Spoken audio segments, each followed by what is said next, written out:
Hello guys, this is your friend and we are back with a new fanfic. Which is What If Naruto Training Trip Harem Part 2. And if you enjoy this fanfic then please press the like button and subscribe to my channel for more fanfic like this. And now let's start the fanfic. About 2 weeks had passed since Naruto's return from his training trip with Jiraiya. The whole thing with the council and the slight uproar it caused afterwards lasted for a few days. Naruto was announced as the Namikaze heir the next day, and while it did set a decent number of the villagers straight and made a few feel guilty for being so cruel to their savior's son, a large amount still hated Naruto. A mob of irate civilians did try to attack him 2 days after his meeting with the council, try being the key word. They were all now in Konoha General Hospital recovering from broken bones and in one case severe head trauma. After they were healthy enough to leave, they each had a nice little jail cell waiting for them, to which they didn't really mind at this point, better than being out in public where Naruto could find them again. It was a tense peace between him and the villagers, one that would not likely last if they let their ignorance get the better of their judgment. Tsunade, Shizune and Kakashi also set to work on their own little plans for our favorite blonde Hanyu. Shizune let Naruto's clan status as last heir and his ability to have more than one wife due to the Namikaze practicing polygamy leak out. Tsunade, since she knew that Temari was interested, contacted Gaara. The young Kazekage was very much for the idea and if need be would tender an arranged marriage proposal under the pretense of strengthening bonds between Sand and Leaf. Gaara never did much like Shikamaru due to the boy's laziness. Kakashi kept Naruto busy with some training and simple inner village D and C rank missions since things were quiet. In the past Naruto would have complained a lot about doing such easy low rank missions, but during his training trip, in order to gain more travel money when missions from Tsunade were sparse, Naruto had to gain a number of non-shinobi skills due to Jiraiya's rich tastes and tendency to waste money on women and booze. As such Naruto learned carpentry, smithing, landscaping and construction. He used these as a form of physical training while his shadow clones covered things like chakra control, reading books and scrolls and jutsu training. In the end, due to the large mass of shadow clones Naruto could use, he ended up with roughly 400 years worth of training in just 4 years, since he made 100 clones per day when he wasn't training by himself. The inner village missions were quite simple given his amount of skills.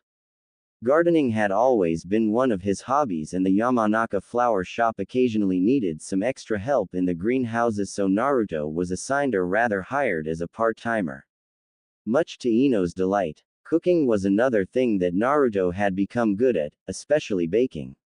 So Yuki Haruno, knowing her daughter liked Naruto, often requested his assistance at Haruno Bakery. Tenten owned her own weapons smith and shop, left to her by her parents, and had asked Naruto to help her out every now and then since he was good with a forge. Hinata and Temari worked mostly at the Hokage Tower when not on missions or training, since Hinata was getting medical training along with Ino and Sakura, and Temari had paperwork and such to deal with due to her position as ambassador. Naruto had limited medical skills, so he occasionally sat in on Tsunade's and Shizune's lessons. He also helped Temari with her work on various trade agreements between Leaf and Sand, figuring it would be good practice should he ever achieve his dream. It turned out he was quite good with finding flaws in trade agreements and contracts. Naruto had no idea that Tsunade, Kakashi and Shizune had set up all these odd jobs or C.D. ranks just to get him closer to the girls. He never would either, due to being oblivious to the fact that it wasn't anything more than a simple assignment that he was lucky enough to be doing with friends. He did still get the occasional B or A rank though, so as to not raise his suspicions. Hence why he wasn't present in the village at the moment. He was on a B rank escort and delivery mission. He was to escort a rich nobleman back to wine country and deliver a large shipment scroll full of fine wines back to Konoha. Sure, it wasn't to high class, but the man was the target of several missing ninjas, so it would work and satisfy Naruto's need for a bit of excitement, more than he would have thought. Naruto had been walking back to Konoha at a leisurely pace. He had already sent the shipment ahead with one of his summoned toads, a large blue one named Gamataki. He had only just passed Fire Country's borders 3 hours ago when he was ambushed by a familiar face and a group of not-so-familiar faces. Mizuki had somehow escaped from prison and joined Sound, probably during the Sand Sound attack. It didn't help that the bastard had a level 2 cursed seal that made him look like some sort of demented weretiger, nor did it help that he could smell that the Oto Hunter ninja had weapons laced with a deadly poison called Demon's Bane. It was a supposedly holy herb that was made to kill demons, meaning he was in for a world of pain if he was hit. Naruto drew Ebony and Ivory from their sheaths and twirled them once before settling into a stance, Ebony's blade resting on his shoulder. Ah, a reunion party, just for me. You shouldn't have Mizuki Tem. Naruto smirked. The cursed seal-enhanced Mizuki glowered at Naruto, his glowing putrid yellow eyes narrowing as horribly tainted purple chakra surrounded him. Naruto knew what kind of chakra this was. It was amongst the worst there was. It was devil chakra. The cursed seals seemed to draw upon it as an energy source. He and Jiraiya had discovered that Orochimaru created the seal from the cells and chemicals within a man who had somehow been tainted and genetically altered by some sort of devil. The seal holds a good portion of the tainted devil chakra in it, and once it is placed it siphons and taints the holder's chakra and in turn their genetics, turning them into a part devil. Devil chakra was much like demon chakra. The only difference was that not all demonic chakra was tainted, and when it was, it could be purified. Devil energy was evil incarnate, vile and sickening evil in its purest form. It cannot be purified. Also, whereas demons tended to be more bestial, devils were more humanoid in looks and natures, they also tended to try to subjugate demon kinds such as the Biju and dire beasts aka summons. Hence, demons and devils did not get along. Silence, you nine-tailed freak. Mizuki snarled. Finally, after nearly 5 years I can have my revenge. You will die, demon. He roared out the last part. Naruto shot the enraged man a rather deadpanned look. Says the baka that sold his soul to a devil. Naruto let out a yawn. Seriously though, it's the same old song and dance everywhere I go. You shall die, demon, or kill the demon brat. Come on, can't you morons think of something more original than that after all this time? Mizuki's clawed hands twitched as he snarled. How dare you, demon, it is because of you that my life has been ruined. It's all your fault. Naruto snorted. Cry me a fucking river. You betrayed Konoha. You screwed up and I kicked your ready for round 2 yet, dipshit, or do I have to start things off? They must be big. One of the sound ninja said in the background. Huh? What? His partner said. The size of that guy's brass balls. Who'd be stupid enough to challenge Mizuki Dono? The ninja shuddered. Mizuki let out a roar and flung 2 large Fuma shuriken at Naruto. Naruto dodged them easily, but the scent of the demon's bane on it was strong. If he were to get hit with one of these weapons, there was a good chance he might die from the poison. He'd have to hope his human side would be enough to protect him. Damn it. Maybe I shouldn't have screwed around with the bastard and just killed him instead. Naruto grumbled silently as the group of sound ninjas surrounded him, each armed with various weapons, all covered with the deadly poison. Mizuki-sama, remember, we must bring Uzumaki back alive.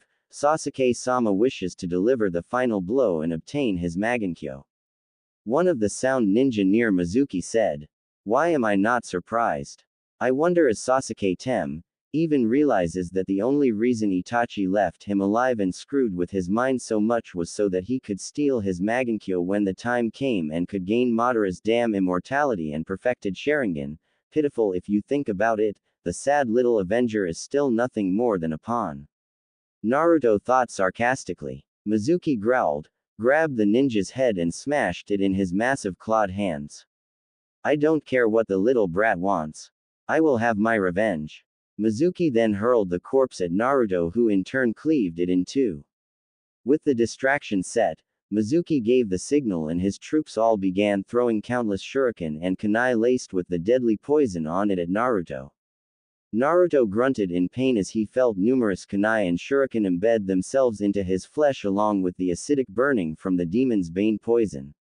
The effect was near instant, his healing factor slowed to a near halt, his demon chakra flow weakened and he could feel his body getting weaker. He had been hit by a lethal dose, but it seemed that his human genetics were slowing the effects, but not stopping them. His only hope was to finish this quickly and get the hell back to Tsunade and hope she can purge the toxin. Does it hurt, demon brat? Mizuki taunted. I've had worse. Naruto admitted. But not enough to save your sorry. Quote. Naruto let a feral grin cross his features. I've got to end this quick and without using too much of my demonic powers or I'll just speed up the toxin. Naruto thought as he shot towards a random sound ninja and cleaved him in two. 3 others behind him also fell in severed pieces from the force of the strike. Come on guys, this in no time to fall to pieces on me, really takes the fun out of it. Naruto taunted. The remaining 8 ninja, except Mizuki, lunged at Naruto at the same time. Naruto let out a growl and spun with his blades out, catching all of his attackers, though one did manage to impale Naruto's lower torso with a wakizashi. Blood and body parts flew in all directions as Naruto dropped back into his stance to face Mizuki, a lone head rolling over to rest at his foe's feet. Mizuki stomped on it, making it splatter across the ground. Sweat was beading on Naruto's forehead and his breathing was slightly labored due to the poison. He silently cursed himself for not being more observant. Had he really been paying attention with all his senses, the ambush would have failed. Whoever made up the bull about half-demons being all-powerful and omnipotent needed to have a kunai-enhanced explosive tag shoved up there. Hanyu are powerful and extremely difficult to kill unless you know what to do. Using a poison like Demon's Bane or venom from a creature like a manticore could be deadly to even Kyuubi. Thankfully both were rare. It was just his damn luck that a psycho like Mizuki happened to get some of the crap. Mizuki let out another enraged roar and flung several more Fuma shuriken at Naruto. Naruto dodged 2 and smacked the other aside with his sword before darting at Mizuki. Mizuki now lost to his madness as the cursed seal has taken out what little humanity he had left, blindly lunged at Naruto and began slashing with his claws recklessly. Naruto cursed. The damned cursed seal made the tem much faster and stronger, and he was at a bit of a handicap at the moment. Naruto did manage to dodge most of the blows, though he did get raked diagonally across the face once and his chest got cut up pretty good in the process. Mizuki, however, lost his left clawed hand due to a deft swipe of ivory. Mizuki let out a howl of pain and grabbed the bleeding stub. Naruto didn't hesitate. Ebony raised up and came down in a fast arc while Ivory's blade came from the other side. The strike ended with Naruto's arms crossing in front of him as Mizuki's corpse fell at his feet in 3 separate hunks of flesh and blood. Thankfully during the fight several of the kunai and shuriken had fallen out. He opted to leave the sword in him to help stem the bleeding until he could get the toxin out of him. With another swipe of his sword he severed Mizuki's head and quickly placed it in an Anbu sealing scroll meant for such occasions. He'd collect the bounty later. Damn. Konoha is about 30 miles from here.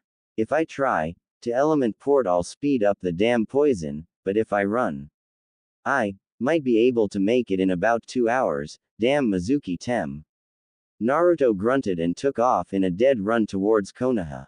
As skilled as he was, not even he could get out of every fight without a scratch. To think otherwise would be utter foolishness. It was true that he could defeat Jiraiya and that he was better than most Junin in Konoha, but even Jiraiya could still knock him around a bit. Hell, the only reason he did so well on the test they gave him was due to Kakashi, Guy and Kurenai severely underestimating him. 2.5 hours later, Naruto walked through the gates, not even bothering to stop to talk to the guards, who shot him concerned looks. His body was a mass of pain at the moment. The burning from the poison was steadily climbing. His healing factor had shut down completely and wouldn't restart until the poison was purged. He was leaving a small trail of blood as he walked and his strength was beginning to fail him. Granted, the ambush had caught him slightly off guard, but that still hadn't been any excuse for taking the damage he did, poison or not. Simple truth was he had made a slight lapse in judgment and it had cost him. Next time they wouldn't be so damn lucky. Naruto silently cursed. While he had discovered that the poison wouldn't kill him because he was still part human, it did weaken him substantially. Thankfully, the damnable herb was so rare that it was likely that they had used up most, if not all, of the poison made from it in the ambush. Ignoring the pain and glad once again for his unusual high tolerance for it, one of the few useful things gained from the damn villagers, he turned and walked the short distance to the hospital. As luck would have it, depending on how you looked at the situation, Sakura, Ino and Hinata were all working at the hospital that day. Though Ino and Hinata were there mainly for lessons, Sakura worked there part-time as an intern with Shizune as her boss. It was a pretty slow day for the girls, all things considered. Hinata and Ino had just finished learning the mystical palm jutsu from Shizune, and Sakura was on break, so the three decided to take a rest in the front lobby and drink some tea. Of course, the subject of their girl talk was a certain blonde-haired Namikaze. So imagine their horror when he walked through the doors with a wakizashi jutting out of his gut, several kunai and shurikens still stuck in him, and a small trail of blood droplets following him, not to mention the 4 scratches going diagonally across his face. Naruto. Ino yelped. What the hell happened to you? Hinata and Sakura whirled around, their eyes widening in shock. Hinata had to stifle a scream, and Sakura looked like she wanted to cry. She was always rather emotional. Naruto grunted. Sound ambush. Mizuki Tem must have joined them after he escaped. He had a level 2 cursed seal. Their weapons were laced with a deadly poison. It's halted my healing powers, so could one of you get Tsunade, or do you know the purging jutsu, Sakura? He asked. Sakura just nodded and then snapped to. This was no time to let her emotions get the better of her. Ino and Hinata rushed out of the room and came back a few seconds later with a stretcher bed, wheeling it over to him. Thanks. Naruto grunted and sat down on the bed as he began removing the kunai and shuriken. He nearly fell over when the girls began rushing him back to the ER. Shizune saw what was going on, blanched and followed hastily behind them. Once in the Ino and Hinata began removing the kunai and shuriken that were out of Naruto's reach. Sakura began cleaning his wounds and Shizune began running a diagnostic jutsu and winced. You've received what should be a lethal dose of Demon's Bane and some deadly nightshade poison. If you had been a full-blooded demon, you'd be dead. I doubt even Kyuubi could have lived from a dose that concentrated. Thankfully you're only half. Shizune said worriedly. Naruto shot her a slight glare. Don't you think you should be more quiet in mixed company? He said, a bit annoyed. So much for secrets. Naruto, we already know. Ino said from behind him. Naruto's eyes widened slightly as he stiffened. When and how? He asked. Not angrily but stern and slightly confused. Sakura looked him in the eye and touched the sword in his stomach. He gave a curt nod and she pulled it out with a gout of blood. The only indication of pain on his face was a twitch of his eyebrows and lips. Sakura then sighed as she began cleaning the wound. We've known since the first night you got back. We were worried about you, so we thought we'd come to talk to you. Well, I did, and the other girls followed me. Anyways, when we saw you talking to Kakashi, in your other form, we decided to listen and not interrupt. I'm sorry if you're mad, but we didn't mean any harm, we just want to help. She said. Naruto let out a sigh. Don't worry about it. I had planned on telling you all sooner or later anyways. It's not like I could really keep it a secret for too long anyways. Shizune began going through several hand seals, stopping on the boar seal. Medical arts, purification purge jutsu. She said, causing her hands to be covered in a dark green light. Now hold still, Naruto-kun, this will take a bit of time. Ino, Hinata and Sakura, could you 3 tend to his other wounds with mystical palm? The 3 girls answered in the affirmative and began going to work as Naruto shucked off his destroyed trench coat. Thankfully he had several others just like it. Naruto could feel the poison slowly get purged from his system. His healing factor began to kick back in after about 10 minutes and went to work flushing the deadly nightshade poison from his system. Shizune found it a bit difficult to flush out the Demon's Bane since it wasn't a poison to humans, to them it was a harmless herb. To someone like Naruto it worked like some of the special poisons developed by ninja to stop chakra usage and other abilities. It would weaken him, and as time passed, if left unchecked or uncured it could kill him, slowly. Sakura, give me a hand in purging this poison, there is more in his system than I thought. Shizune said, concentrating. Sakura nodded and performed the necessary jutsu. Hinata and Ino finished healing the wounds on his back and eased him to lie down. Naruto closed his eyes while the two girls ran the healing jutsu over his face to heal the cuts there, while Shizune and Sakura worked on purging the toxins. It was a bit lucky that he had bled a lot of the toxin out, and now that his healing factor had kicked back in they could use it to boost the purge. Naruto fell asleep during the treatment. To Shizune's surprise, some of the trace amounts of Demon's Bane left in his system had slightly altered his immune system. His healing factor, rather than completely flushing the toxin, began building immunity to it.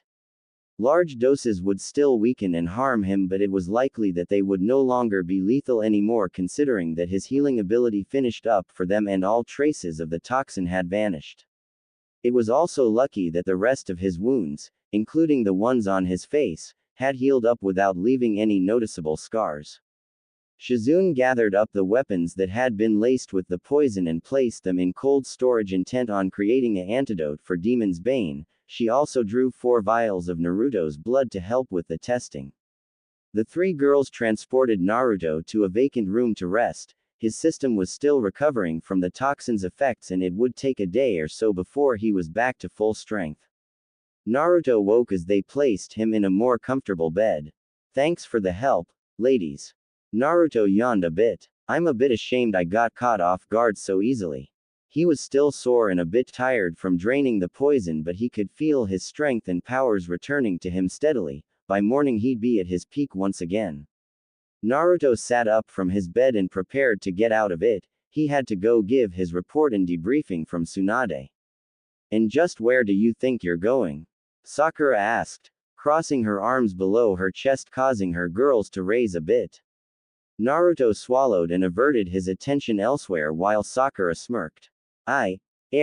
Need to go make my report. Naruto said, turning his head only to get an eyeful of Ino, who, he just noticed, was wearing a low V-cut purple muscle shirt that also bared her midriff as well as showed a good amount of cleavage. What the hell? Okay. I'll just look the other direction and, crap. Naruto's sweat dropped, his eyebrow ticking a bit. Hinata, to cool herself off a bit from so much blushing, had removed her coat. This would have been fine normally, but she was wearing a skin-tight black tank top that showed off just how much she had really grown during Naruto's absence. What Naruto didn't realize was all 3 of the girls, even shy Hinata, were teasing him. Though Hinata was very embarrassed, there was no way in hell she was going to let the other 2 girls outdo her. She could blush and faint into unconsciousness later. Ino mimicked Sakura in crossing her arms, causing even more cleavage to come into view as she looked Naruto in the eye. You can make your report later after you have rested up. That toxin took a lot out of you, she said in a professional manner while leaning forward a bit and giving Naruto a better view. How the hell did I suddenly get into this mess? Naruto wondered. I'm fine, honest. And no, Naruto-kun, you need some rest. Hinata said shyly. Besides, I think you owe me or us an explanation. Sakura said, tapping her foot and putting on a stern look. Why didn't you tell me, us about the Kyuubi? We're your friends and we know you're not some kind of evil demon or something. Naruto sighed and shifted into his Hanyu form. It was more comfortable to actually let his tails and ears out, since if kept hidden for too long the tail began to cramp and the ears began to ache. His fangs grew longer, hands became clawed, round pupils became slit, and his whisker marks turned darker and wider as his 6 tails swayed lazily behind him. His fox-like ears twitched when Hinata let out a quiet giggle. What the hell was that about? And you mean to tell me that this doesn't freak any of you out? Naruto asked, his eyebrow arched in disbelief. Well, it is a bit weird, Sakura said, tilting her head slightly. But I have to admit, the look suits you. Ino smirked and eyed him up with a rather smoldering gaze, causing Naruto to squirm slightly. She was looking at him like he used to look at ramen. It was freaking him out. I have to admit, the whole feral thing is kinda sexy. Ino winked. I think. It's cute. Hinata said shyly. What the hell is going on here? They are supposed to be terrified of me, not looking like they want to eat me alive. Well, Ino looks like that. This makes no damn sense. None whatsoever. Naruto's mind screamed at him. Don't you ladies understand what I am? I'm no longer human, or at least not completely.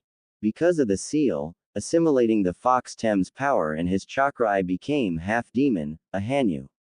The bastard is still sealed in me, but that's only until I finished absorbing his powers and abilities. Hell, I can even take on the form of a six-tailed fox.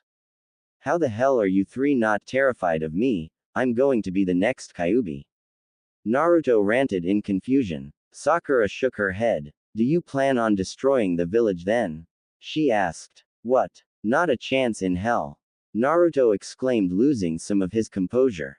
Where the hell did that come from? Naruto, we know all of what you and Kakashi talked about. We even talked to Tsunade-sama. She and Jiraiya-sama explained many things to us.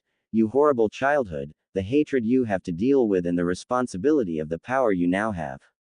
Ino said, being serious for once. We don't hate you, and Naruto-kun, we just want to help you, and, Hinata trailed off, blushing deeper. We want to show you that we care. Ino and I weren't the best of people to you when you were younger, and Kami knows I was a terrible friend and teammate, but like you, we grew up. We won't judge you just because you're different. Gaara is just like you, and he's the cage now, and look how he used to be before he met you. If he deserves a second chance and happiness, then you deserve it that much more. Sakura said with a small smile. Now Naruto had grown much smarter over the years and for the most part could control his emotions quite well unless under heavy stress. But right now his mind was riddled with confusion. He had been sure that the girls, Ino and Sakura especially, would freak out once they learned the truth. His confusion was quite obvious due to the fact it shone in his eyes. They are right, you know. Tsunade said, walking into the room with Shizune. I don't understand. Naruto frowned. If the villagers had Tsunade interrupted him. We are not those small-minded fools. Even they do not have the right to act as they do, since I know for a fact that you have never given them reason to. She let out a sigh. Don't you think it's time you let go of the past? I was able to let go of my past pains because of you. Why can't you do the same for yourself? That's easier said than done. I have to relive those moments each night when I am asleep. The mobs trying to kill me, the assassination attempts, the beatings, it never ends. Then to top it off, the bastard fox as a last measure of revenge makes me dream about the night it attacked with me in its place.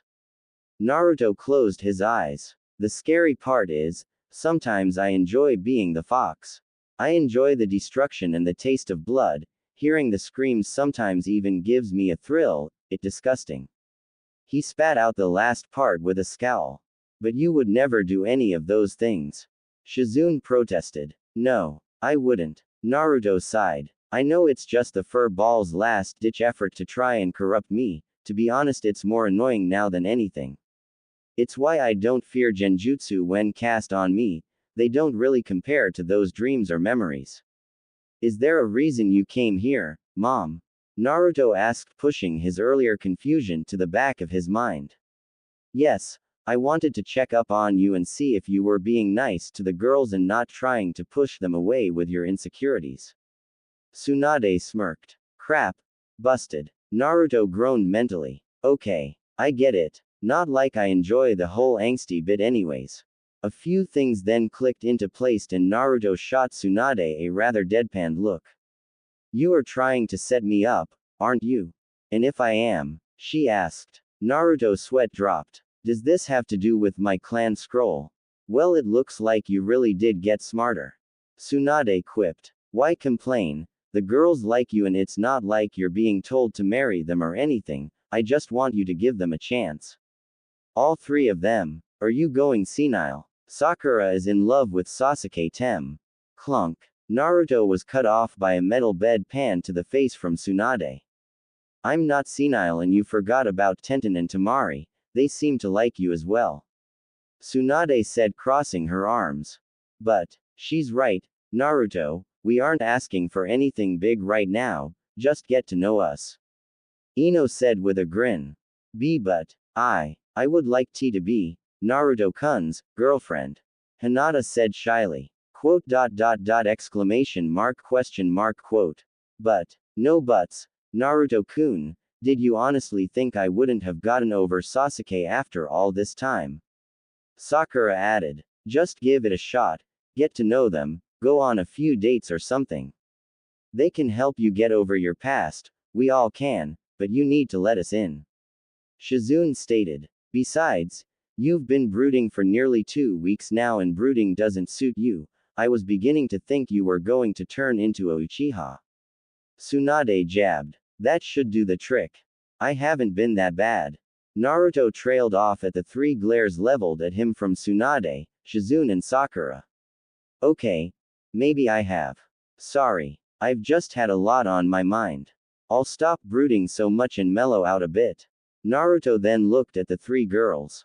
Now for your 3. I am very flattered and in Sakura-chan's case surprised, but I will need time to adjust to this and think it over. I would suggest you ladies do the same, don't let your hormones make decisions for you or make a hasty choice. You also need to consider your families. I'm pretty sure they won't like the idea that their little girls have suddenly gotten a crush on the village half-demon, they will probably think I did something to you. Just think on it for a while. I will do the same, but until then, let's just be friends. Naruto said. The 3 were a bit disappointed but nodded. When can I leave, Tsunade? Naruto asked. In the morning once you're back to full strength, otherwise I want you to rest, and no arguments. She answered. Alright, I'll take it easy. Naruto grumbled. I hate hospitals. Demon spawn. Die. Suffer as we have. Fox brat. Destroy. Kill them. Destroy them all. No. Feast upon their flesh. Drink of their blood. Savor the marrow of their bones. Bring about beautiful destruction. Kill. Kill. Kill. Gut the little bastard before we get caught. Stop. Total annihilation is but one broken will away. You will complete what I once started. Ha ha ha ha ha ha ha ha ha ha ha ha. Naruto's eyes shot open, a thin sheen of sweat covered his form, his breathing slightly labored. It was that dream again, the dream where he loses control and becomes a black Kyuubi. He could feel his muscles stiffen and relax as he calmed himself, the early morning sunlight filtering in through the window. Damn it. When will I be free of these damn dreams? They are really beginning to get on my nerves. To think the Baka Fox still thinks it can break my will. Oh well, in a few more years he will cease to exist and I will finally be able to wash my claws of the bastard. Naruto thought. Naruto then felt a slight stirring on his stomach. Huh, what's that? Looking down he saw a mop of bubble-gum pink hair resting on his stomach. Glancing over a bit he noticed that Sakura was half sitting on a chair, her upper half resting on him and her hand holding his own. He let out a small sigh. He must have been making noises in his sleep again. Jiraiya said he sometimes made noises during some of his worst nightmares. She must have heard him and tried to offer some comfort. A small smile crossed his lips. 4 years ago he would have sold his soul to be in this position. Even now he wasn't about to complain, but it was an odd feeling. He really didn't know what to make of the girls knowing his secret or the fact that not only Tsunade wanted him to date them but they seemed to want to try it out too. It's not like he was against the idea, only a damn fool would turn down a group of beautiful women and a fool he was not.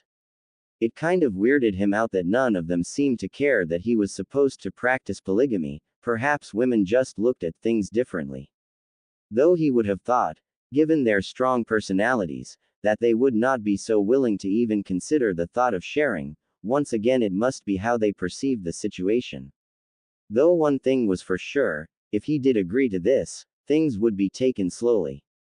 He, himself, had to get used to the idea and, if he was honest with himself, he needed to learn how to open up more. He was aware that he always tried to shoulder all the burdens by himself, he had been since he was a child and was fairly used to it. But he recalled something Jiraiya had told him his father had once said. Even a hero needs heroes of their own or the fires in their heart will flicker and burn out, and without that fire, love will fade with it and then all that remains is emptiness. Jiraiya had also told him once that it was his love that was the source of his power and strength. Naruto had been confused at that since, while he had loved others, he had never really felt love. Could such an emotion truly boost his power like the old pervert had suggested? Was that emotion truly the reason he could become so strong? It never really crossed his mind that when the ones he loved were in danger and his body was broken and his power nearly gone, that was when he somehow could rise up, more powerful than ever before. He did it against Shukaku, Kabuto and even Kyuubi when it tried to control him to harm his precious people. Naruto was powerful, that was certain. But within him lay a great potential fueled by an emotion. If he were to ever discover and harness that potential, then he would gain power that could even surpass the gods. All it would need is a trigger. Pushing back his jumbled thoughts, Naruto raised a clawed hand and gently pushed back a few pink locks from Sakura's face. He wasn't sure just why, but watching her like this seemed to ease his mind and give him a sense of inner peace. Sakura's eyes fluttered open. She had woken from a pleasant dream about her and a certain blonde fox boy and a gentle touch. She looked up and blushed.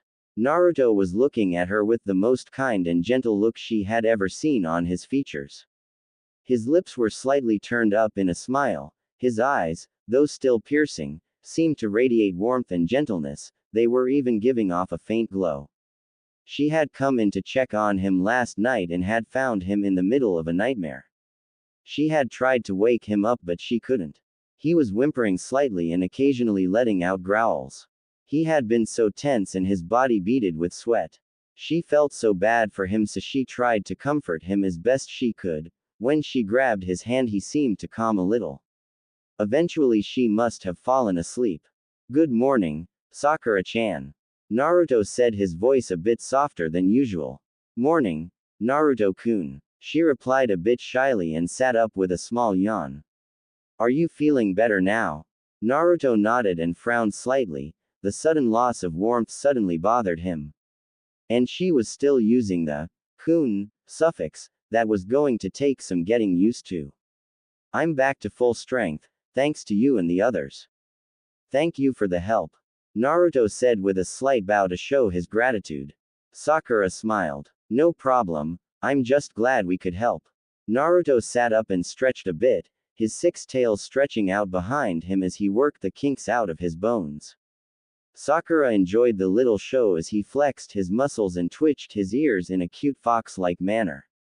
How he managed to pull off sexy and cute at the same time she didn't know, but she wasn't about to complain a bit. Tenten and Tamari stopped by last night while you were asleep and brought you some fresh clothes, Sakura said as Naruto stood. She blushed a bit. He was only in a pair of black boxers. Why don't you go ahead and get cleaned up? I'll go get you some breakfast, anything you want in particular, she asked. Some tea, a bowl of rice and an apple sounds nice if that's not too much of a hassle, Naruto responded. None at all. You go ahead and shower, I'll be back in about 10 minutes. She said, her cheeks still twinged pink, and hurried out the door. Wonder what's got her so worked up? Naruto wondered and looked down. Oh, I see. He was in nothing but his boxers, thankfully not suffering from morning wood, but the boxers were a bit on the snug side so they did nothing to hide the sizable lump in front. It wasn't his fault that he was built a bit above average, for all he knew it ran in the family.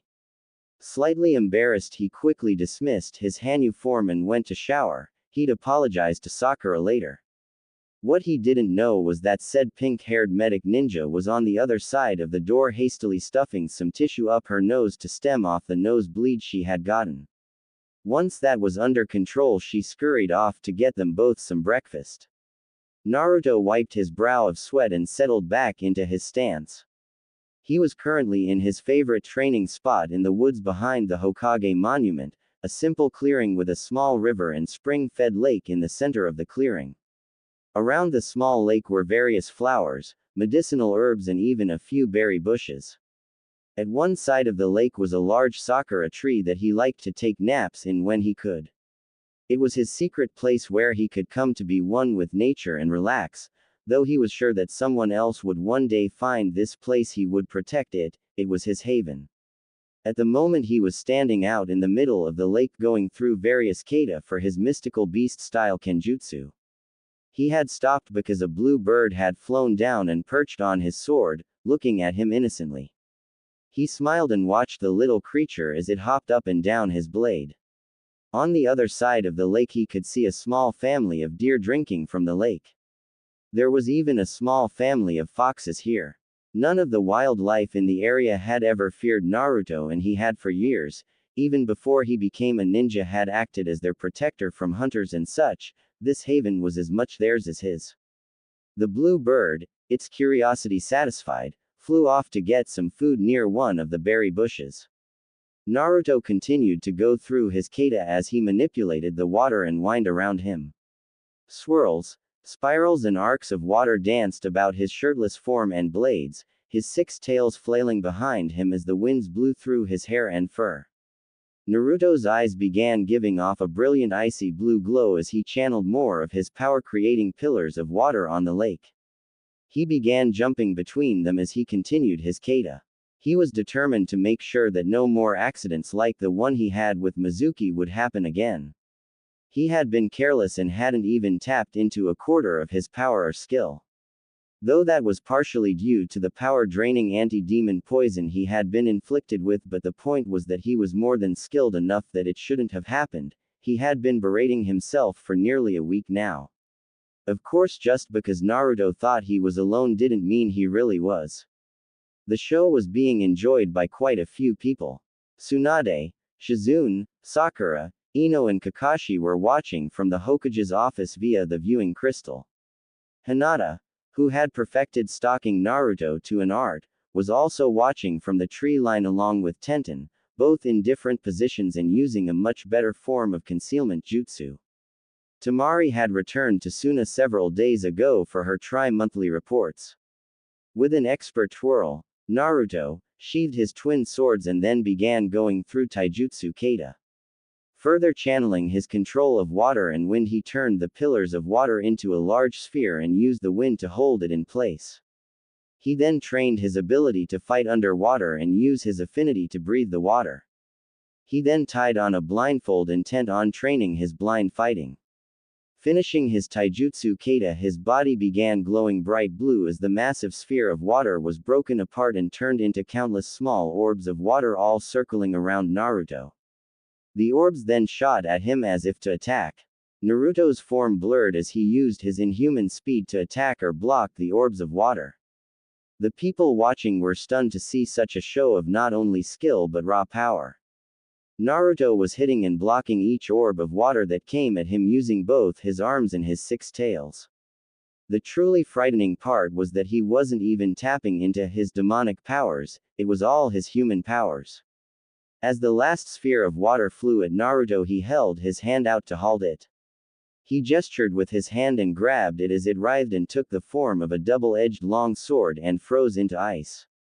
He then melted it back into water and began experimenting with shapes: shuriken, kunai, swords, a spear, a club and finally, oddest of all, a rose. He turned the ice into a rose and then charged it with chakra, causing it to gain a prism-like glow to it. Naruto then dismissed the ice rose and let it turn back into water. His ears twitched slightly and a smell drifted through the air. He could smell clover oil, metal, medicinal herbs, lavender and cinnamon rolls. He mentally chuckled. It seems as if Tenten was trying to follow Hinata's example in her favorite pastime of Naruto-kun stalking. He didn't really mind. He knew the Hyuga heiress meant no harm and was very fond of him. If he was honest with himself, he'd admit that he was flattered. Tenten hadn't really surprised him much either, considering she made it a habit to watch him train his kenjutsu whenever possible. Besides, It's not like he was trying to hide anything anymore, so he'd let them have their fun for now while he worked out his own problems. Sakura and Ino had gone through great lengths to be nicer to him now, and he could tell it was genuine. You can't fool a fox, at least not for a prolonged period of time. He still had some rather deep trust issues with both, though. They had treated him like shit when he was younger. Well, not quite so bad towards the end, just before Sasuke betrayed them and he left to train. But many previous years of abuse and insults just didn't go away, even if it was the stupidity of children. He didn't hate either one of them, not by a long shot. He had always had some sort of feelings for Sakura, though not as strong as they used to be, and he did find Ino to be both very attractive and amusing to be around, when she wasn't tearing into Shikamaru for being lazy or Kiba for being a pervert. Tenten and Tamari were a lot alike. Tenten was a bit of a tomboy and Tamari was the rough and tough kunoichi, though both had their softer sides. It seemed both had an odd need for physical contact, such as cuddling or holding hands. Perhaps it was to offset their otherwise strong personalities. Both girls also had explosive tempers as well, with Tenten's favorite thing to do being turning the source of her ire into a living target for various sharp and pointy objects. Tamari would either blast away with wind jutsu or wield her battle fan like a war mace. Thankfully he hadn't been on the receiving end of any of the girls' ire thus far. Hinata was pretty much the same she used to be. Still quiet, shy, and has a habit of either doing cute things with her fingers or fainting when under too much mental stress. She still blushed a lot, and more than once Naruto had caught her getting a nosebleed. It's always the quiet ones. Her Juyuken skills had vastly improved and her medical skills were nearly on par with Sakura's thanks to Hinata's perfected chakra control and Byakugan. Naruto remembered how he used to think she was weird and a bit creepy. He didn't think so anymore. Like the others, she had grown into a very beautiful young woman. As Naruto approached the shore, his training done for now, he felt Tenten's and Hinata's presences leave. Shrugging it off, he wiped some sweat off with a wet towel and began reapplying his bandages that covered his seal. His scarf and trench coat sitting only a few feet away. Just as he finished wrapping his lower torso, a small messenger slug appeared in front of him in a puff of smoke, put down a scroll and vanished. Naruto picked up the small scroll. It was from Tsunade, requesting his presence in her office ASAP. Hiding his tails and fox ears quickly, he picked up his coat and scarf, placing them on hastily before bounding into the tree line in a dead run towards the Hokage Tower. All conversation in the Hokage's office came to a halt as Naruto burst through the doors. The people within the room consisted of Tsunade, Jiraiya, Kakashi, Sakura, Ino, Tenten, Hinata, and Tun-Tun, who was sleeping in the corner. The group turned to look at the Namikaze heir, and he could tell by the grim looks on the two Sannin that this was not a mere social call. "You called, Tsunade-sama?" Naruto asked in full mission mode. The blonde female Hokage sighed and took a swig of sake. "Yes, there have been some developments that have come about." Jiraiya stepped up. "First, Sasuke Uchiha attacked Orochimaru 3 days ago and seemingly killed him, but not before Orochimaru was able to perform the body switch jutsu. Part of him is now in Uchiha and the rest is recovering with Kabuto Yakushi. Uchiha seems to have control of Orochimaru's personality, for now, but he is being hailed as a hero by various members of the council, mostly civilian and those against you. He has fled Odo with 3 of Orochimaru's best. Karen, Jugo and Suigetsu. They and a large number of other Oto nin are loyal to the Uchiha. Also he has put a bounty out on you, Naruto. He wants you to be brought in alive so that he can kill you and obtain his Magankyo Sharingan. He will likely be seeking you out along with Itachi." Sakura and Ino looked horrified. The boy they had once had a crush on wanted to murder his best friend just to gain more power. It was bad enough that he became a traitor, but now this. Tenten and Hinata also looked upset, but they were more angry than anything. Naruto was just impassive. "I suspected as much," Naruto replied. "The only reason, Itachi, Left the little bastard alive was and warped his mind was so that he would gain the Magankyo and then Itachi could harvest them and gain the immortality and true powers gained from taking a sibling's Magankyo Sharingan. Just like Madara did. That was the precise reason Orochimaru wanted Sasuke Tem. With him he could gain the immortality he desires so much. Naruto sighs and shakes his head. In the end, you have to pity Sasuke. He is and has always been nothing but a pawn, his quest destroying his own soul and making it easier for those desiring his power to use him. Is that really true, Tsunade-sensei?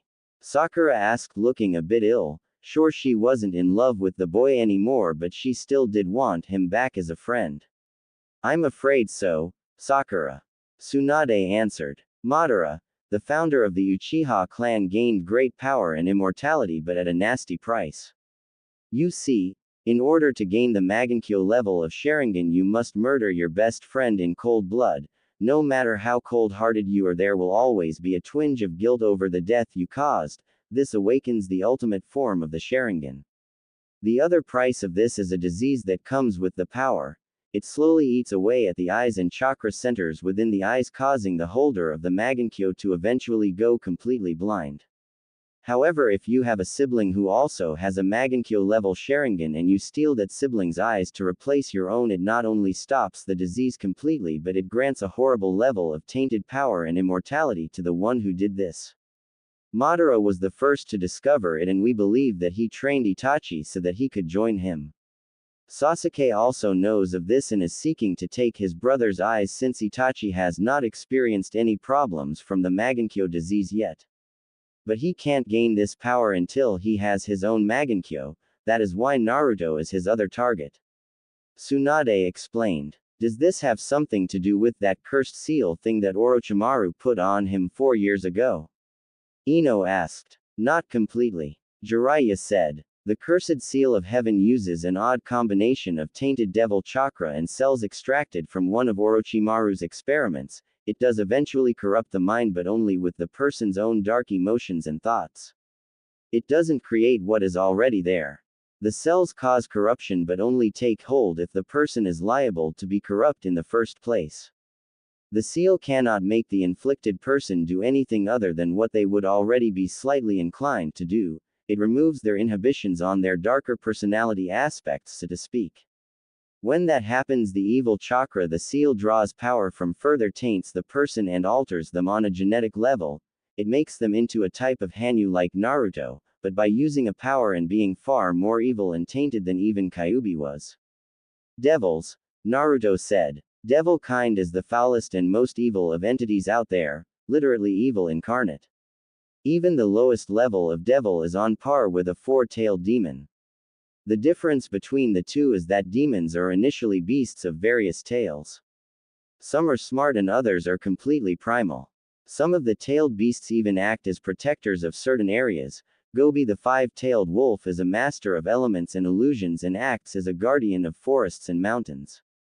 Nibi the Necomanta, the two-tailed cat, is another that isn't evil. She is a master of hellfire and necromancy. She is one of the smartest of the Biju and an acquaintance of mine, as is her former container, who with mine and Jiraiya's help merged with the girl she was sealed in to become a Hanyu, yet retained both personalities so she could lend aid when needed. Devils though work on a different level though. Demons usually represent elements and animals. Occasionally one can take on a semi-human form. A devil though is a humanoid creature of evil in its purest forms. They have elemental capabilities like demons do, but they represent sins and dark emotions such as rage, hate and envy. They thrive and live off of the suffering and anguish of other beings, demons included. It gives them a great boost in power. They also have an insatiable taste for blood and flesh, especially that of human virgins. The most powerful is some sort of dark god known as the Lord of Anarchy and Destruction. No one knows what its name is though.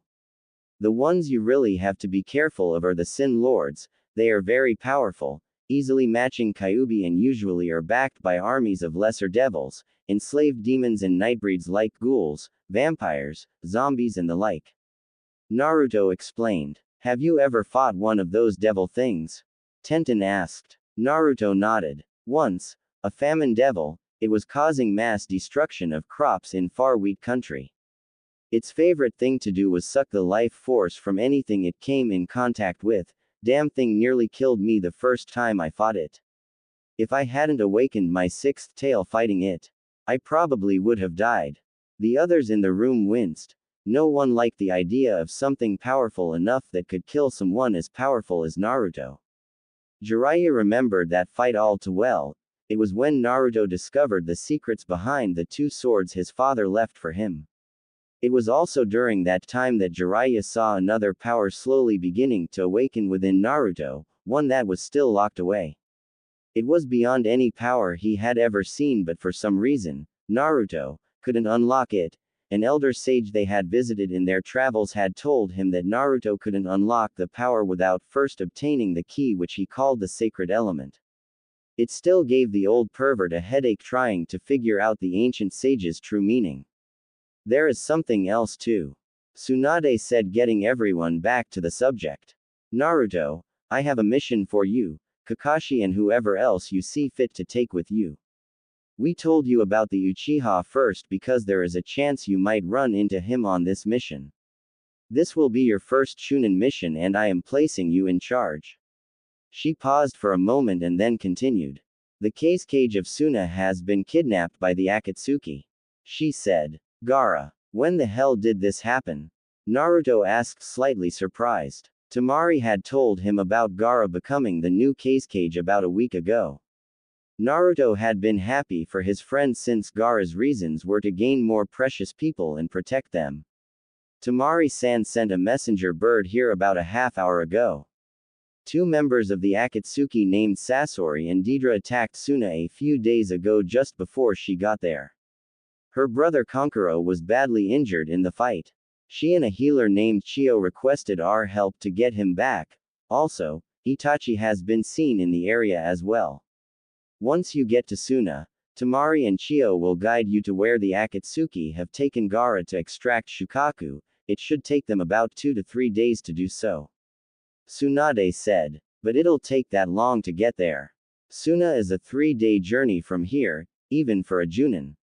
Sakura said worriedly. Naruto had gone silent, his eyes closed and his arms crossed as he went into deep thought.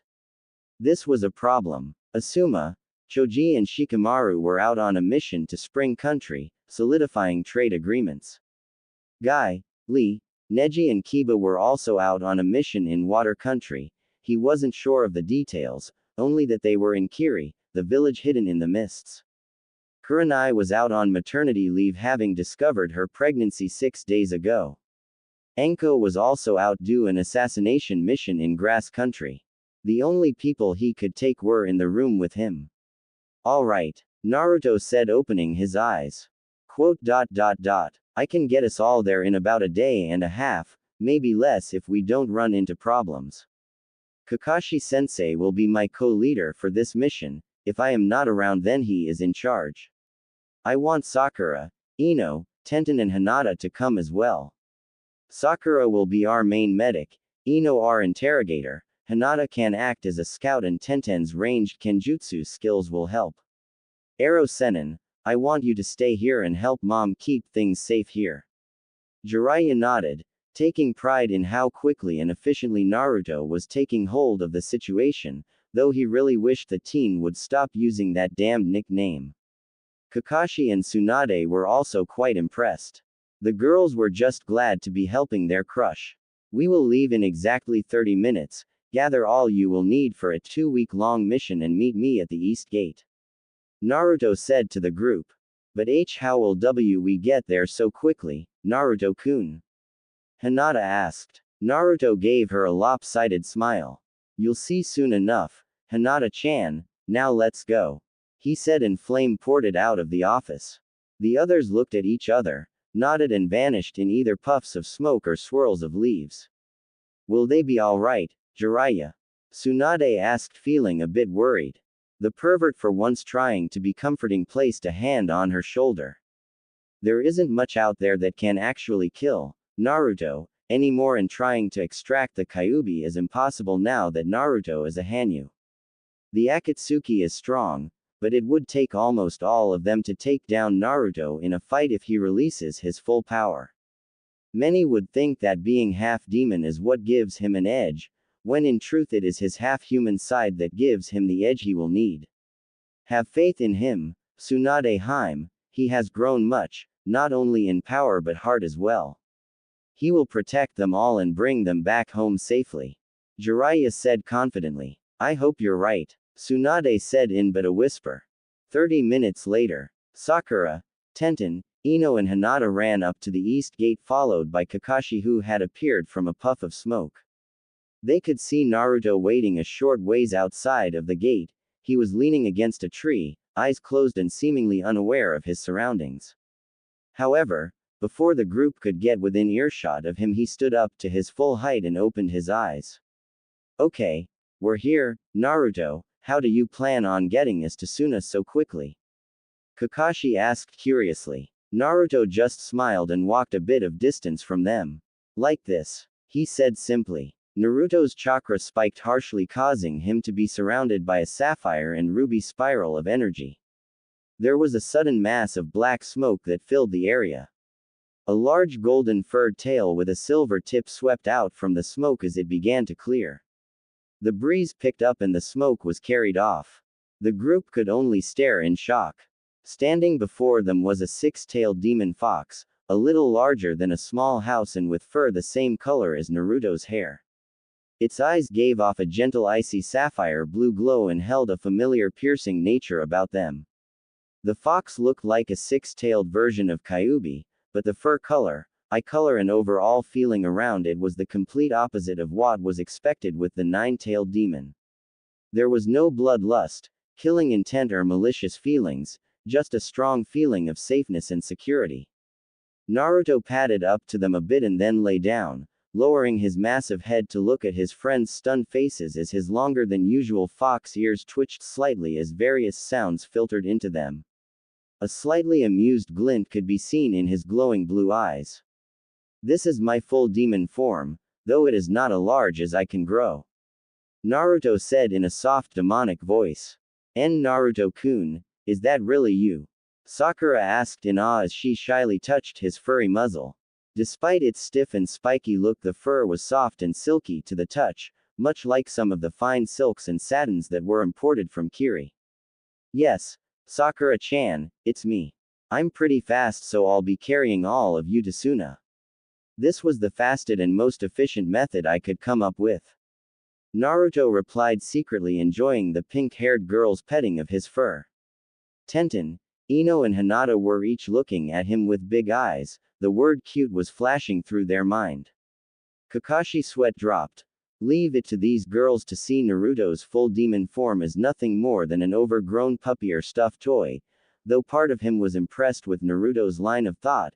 At his size and speed they could cover a lot of ground. Are you sure you can handle running for that long?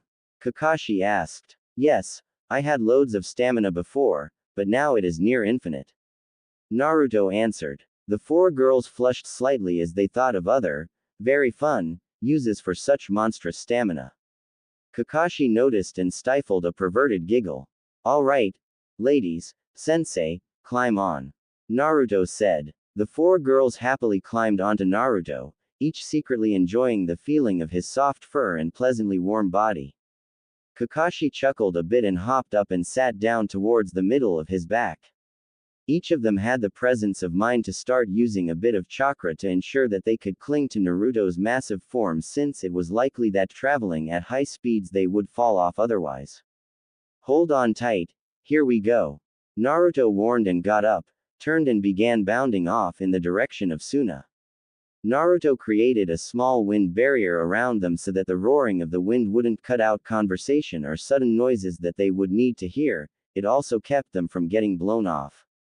Kakashi and the girls marveled at how fast they were going as trees flashed by in blurs.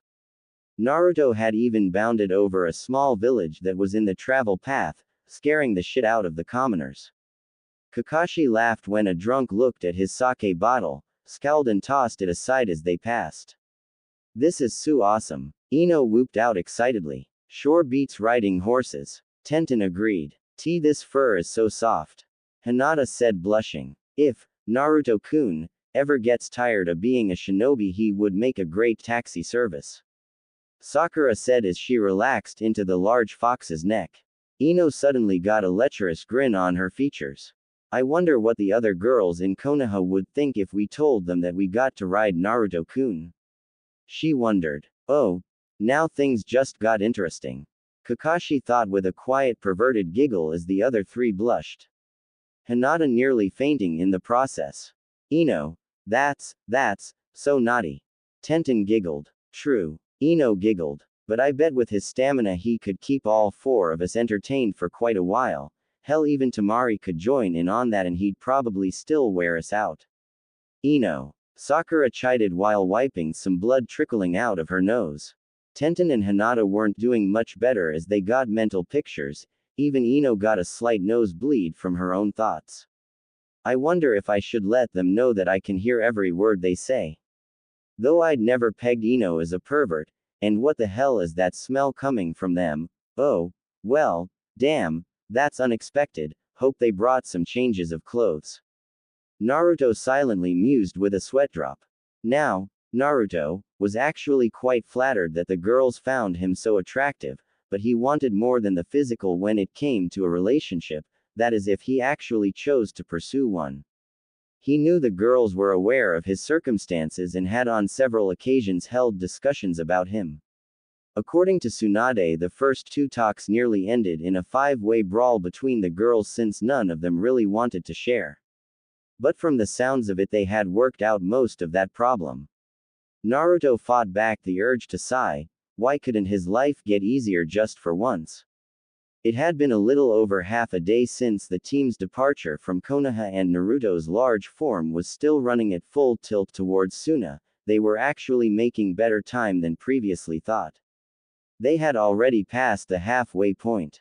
Naruto's glowing blue eyes suddenly narrowed as his danger senses triggered.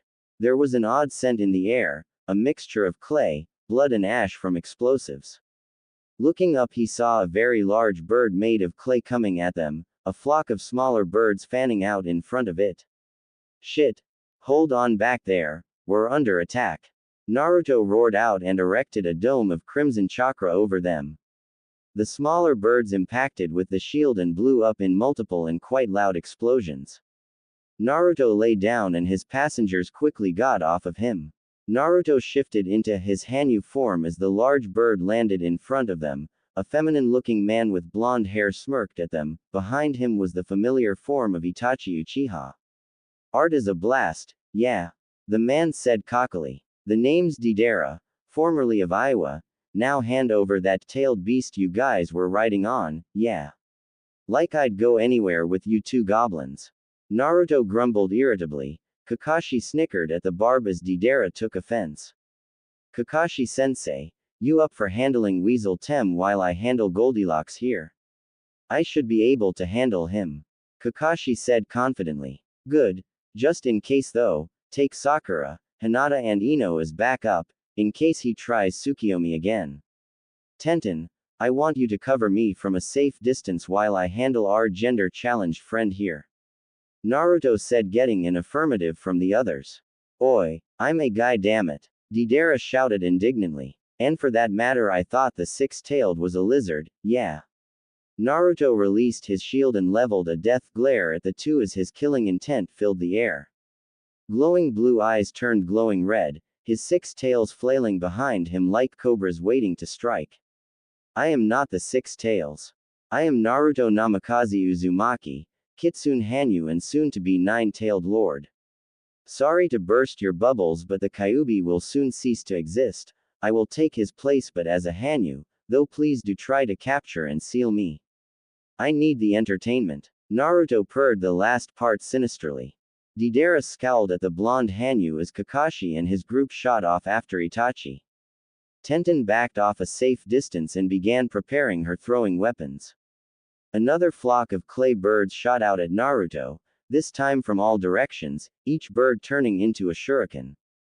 Naruto drew his blades as his body blurred, his arms going so fast that they became invisible to even a well-trained eye.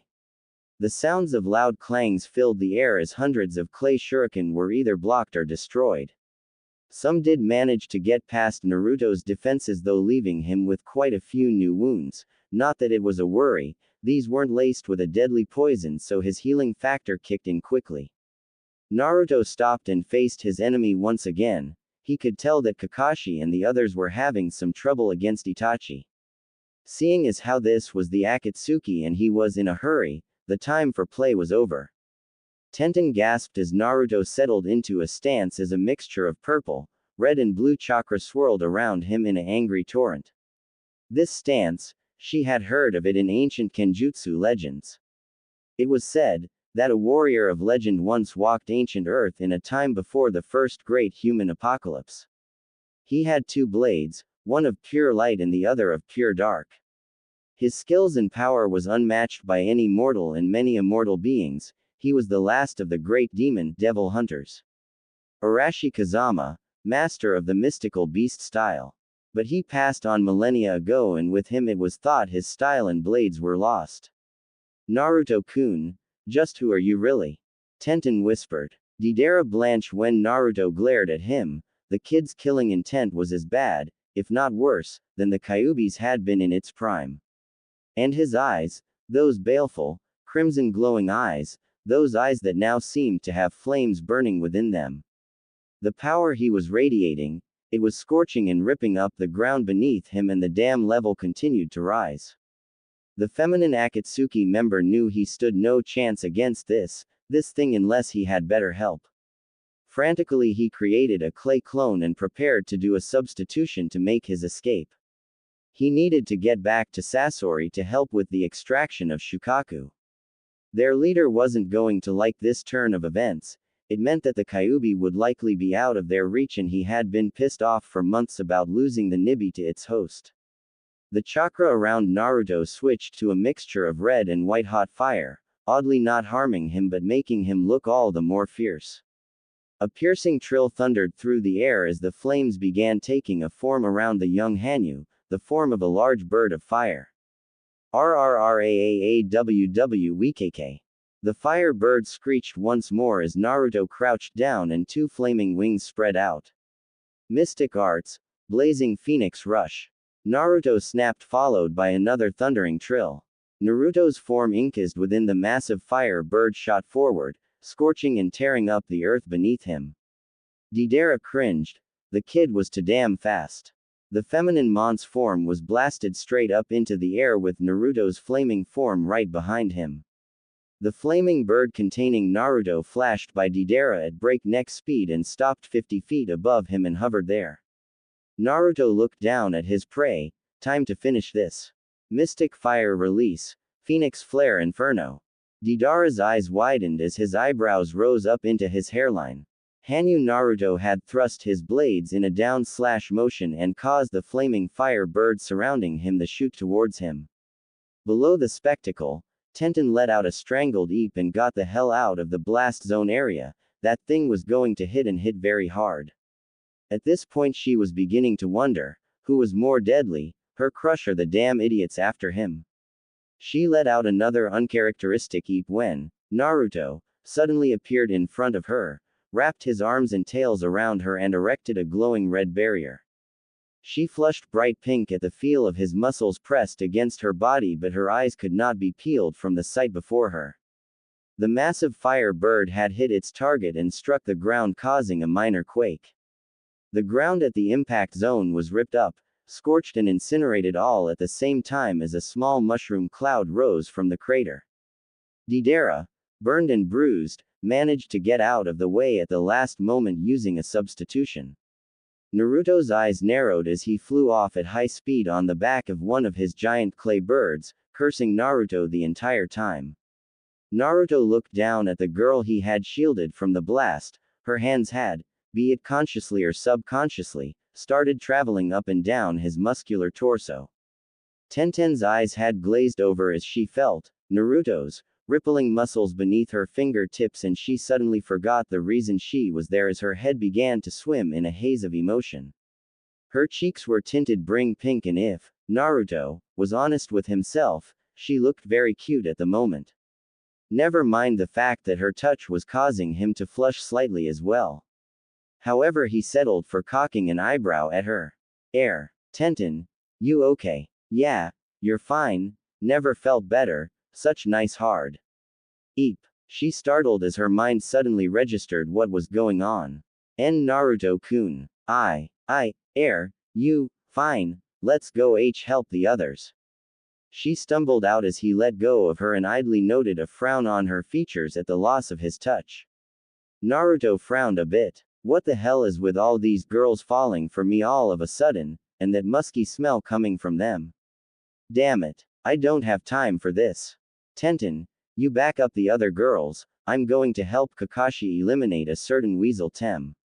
Naruto said, going back into mission mode. Tenten nodded and followed after Naruto. She wished she could have provided him more help with the girly guy, but how do you help someone that can take out an S-class missing nin in 2 hits and act like it was a warm-up? Little did she know that Naruto had used a fair amount of chaos chakra in that attack, and mixed with his other 2 chakras he had depleted his stores by a quarter. He did have a lot of chakra to spare, more than most cage-level ninja, but he wouldn't have the near-limitless amounts his tenant does until the final tail was assimilated. Sakura watched worriedly as Kakashi and Hinata took on Itachi. Ino had almost gotten in a solid hit but ended up nearly being gutted by the bastard's wakizashi. She gritted her teeth as she continued to use her mystical palm jutsu to heal Ino, who was letting out the occasional hiss of pain. They had all heard and felt the explosions coming from the air that Naruto and Tenten were fighting off the gender-challenged Akatsuki member. After the explosion, Sakura had caught sight of him fleeing the area. She only hoped Naruto hadn't had too much trouble with him. Hinata tried for a fast Juyuken strike only to get a nasty thrust kick to her gut. She was sent back a few feet until she hit something both hard and soft, and warm. Looking up, she could see Naruto, glaring murderously at Itachi, fangs bared and tails flailing angrily. Are you alright, Hinata-chan? He asked in a soft growling tone. Why yes, Naruto-kun. I am fine, she said, blushing as he helped her stand straight. Tenten ran up. Go help, Kakashi-san, I'll keep Hinata safe, she said. Naruto nodded and shot his glare back at the elder Uchiha brother. A low, primal growl rippled up from deep in his throat, causing both girls to shiver slightly. As he began to walk forward, electrical energy began crackling and surging around his right arm. He opened his hand, a familiar spiraling ball of pure chakra appeared, but this time you could see lightning arcing and surging through it as it grew to the size of a soft ball. Lightning release. Element Rasengan. Naruto snarled as he began his charge towards Itachi. Kakashi cringed and jumped back. The amount of chakra in Naruto's attack was equivalent to his Reikiri, only where his cuts. Naruto's drills and grinds, and thanks to the lightning, pierces. Foolish. Itachi muttered and went through some hand signs. Fire release. Phoenix Immortal Flames Jutsu. A barrage of bird-shaped fire balls spat out from Itachi's mouth and closed in on Naruto. Naruto vanished in a yellow flash before they could reach, and a second later, Itachi felt an indescribable pain sear through his chest as the Rasengan ripped through his flesh. However, instead of falling over dead, Itachi turned into a mass of bone, blood and dust as he crumbled around Naruto's arm. What the hell? Kakashi wondered. That wasn't Itachi. Naruto answered, glaring at the remains, his eyes narrowed. What do you mean that wasn't Itachi? Kakashi asked, letting some of his usual indifferent facade falter. Naruto's narrowed eyes continued to study the pile of dust and bones in front of them.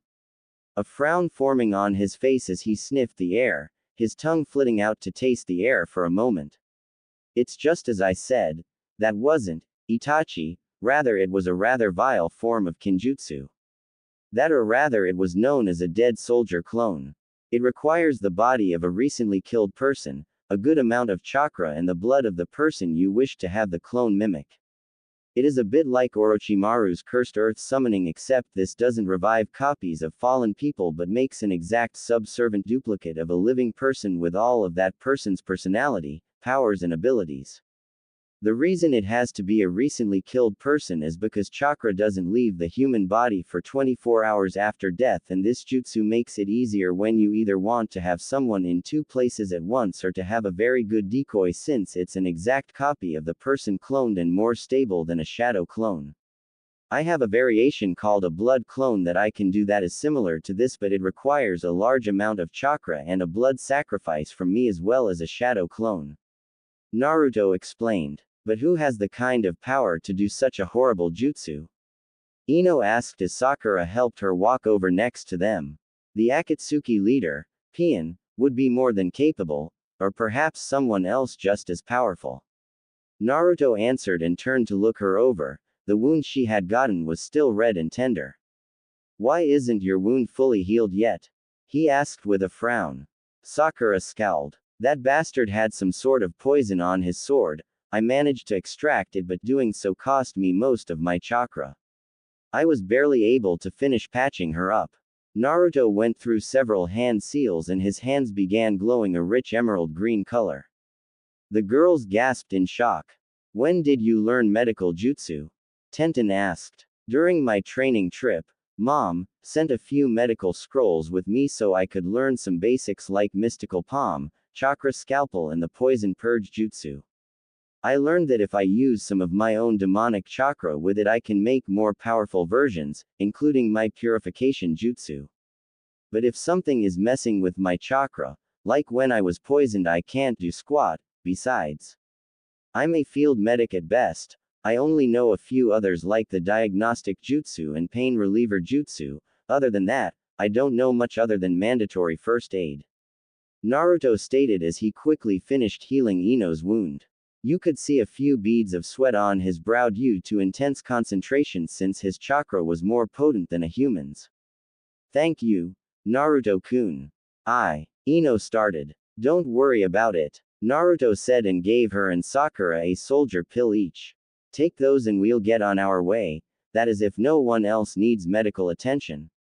I'm good, Kakashi answered. Same here, Tenten said. I am fine, Hinata said with a small smile. Naruto nodded and leapt away from them, transforming into his fox form in mid-jump. He landed with a thunderous thud and got down so his friends could climb back on. Alright, let's get going. We've little time to waste and I'm going full tilt until we reach Suna, so all of you hold on tight. Naruto's voice rumbled. Aren't you getting a bit tired, Naruto-kun? Sakura asked concerned. Don't worry, Sakura-chan, I will be just fine. It will take more than a gender-challenged, mad bomber with an art obsession and a dead soldier clone to slow me down. Besides, I can rest once we get to Suna if I need it. Naruto answered, raising the wind barrier once again and taking off in a high-speed run. After a short while of silence, Naruto decided to speak up again. I want all of you to promise me something, he said in a suddenly stern voice. Curious, Kakashi asked. And what might that be? There is a good chance that by the time we get to where Gaara is being held, that Shukaku will have been extracted from him. If that is the case, I want all of you to get as far away as you can. I will handle Shukaku, Naruto answered. The girls didn't like where this was going. How do you plan on doing that, Naruto-kun? Ino asked, a bit worried. I will destroy him and then transfer his power back into Gaara. If that demented Tanuki has been extracted, then Gaara is as good as dead, but if I use my own power to kill Shukaku and strip it of its power and place that power back into Gaara, then his life can be restored. Naruto explained. I'm sensing a but here, Sakura said in a stern tone. If I screw up, the excess energies in the area will tear my body to shreds and vaporize me. Naruto answered nonchalant. Kakashi frowned. In other words, you will be completely obliterated. What? The four girls screeched. That's putting it mildly, Kakashi-sensei. A screw-up of that magnitude would level everything in a 100-mile radius of the blast zone, and since I would be in the central-most part of it, you wouldn't even be able to find enough to take back to Konoha in a matchbox. Naruto added. I won't let you, Sakura said in almost a whisper, her eyes not meeting anything but Naruto's fur. Is there another way, something less dangerous? Kakashi asked. He didn't want to lose another student. He wouldn't be able to live with himself if he did. We won't let you take that kind of risk. Ino blurted out. I agree. There must be some other way. Tenten said. Yes. Do you know another way? Hinata asked. No, I do not. But the chances of me screwing something like that up are slim to none. I know well the risks, and even if you all wanted to stop me, you couldn't. I will not let Gaara die. He is a very good friend. Besides, if Shukaku hasn't been removed from him, then we have nothing to worry about. I'll just fix his seals and add a few more to destroy Shukaku and give Gaara its power. Naruto said as they broke into the wide expanses of Wind Country's desert. Please, let that demon still be sealed in Gaara. Kami, please. I already lost one person I thought I loved. I couldn't live if I lost the person I know I love. Sakura prayed as she looked worriedly at Naruto. Sorry, Sakura-chan. Everyone, but if I have to do it, I will. I can't let those bastards take any more of my precious people away from me. I lost a brother because he couldn't fight his own darkness. I won't lose another to a group of mad men. I will die before I let that happen. Naruto thought as his massive form tore up the dunes at top speed. Temari was walking towards the gates of Suna. She was deeply troubled. Her little brother was kidnapped by those Akatsuki bastards, and if they got Shukaku, she would lose him. She just couldn't. Not now. Not when they had started to become so much more closer over the past few years since he met Naruto. To make matters even worse, her other brother was in the hospital with a horrible poison from his fight with one of their own missing ninja, Sasori. Temari let out a growl. Kankuro might be a baka sometimes, but if he dies, so help her, she was going to rip Sasori apart. Her only hope was that Tsunade-sama got her message and sent some help. What the hell is that? Came the alarmed voice of one of the Chunin guards on top of the gate's watchtowers. Concerned and more than a little worried, Temari leapt up to the Chunin to see what was wrong. What's going on? Is it another attack? She asked, preparing herself. I'm not sure. Look out there, north by northwest, and you'll see what I'm talking about. He said in a fearful voice. Temari grabbed a telescope and brought it up to her eye and began scanning the desert. What she saw caused her heart to skip a beat. A massive form was moving towards Suna at high speeds. A large spray of sand and a massive cloud of dust was being kicked up behind whatever it was. Making a quick adjustment to the telescope, she looked back through it in hopes of getting a better view of what was coming. What she saw shocked her. A massive golden-furred fox with 6 tails billowing behind it was tearing through the desert at speeds that she was sure that not even Rock Lee or Guy Maida could hope to achieve. At first she was terrified. Was their village going to be attacked by a tailed beast? But upon studying the beast better, she noticed that it wasn't like most of the other tailed beasts she had seen. They looked evil beyond imagination. This creature looked almost divine in a way.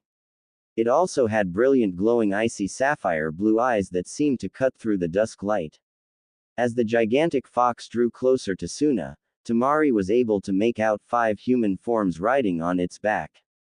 One of which she realized was Sakura, due to her pink hair and red-colored outfit.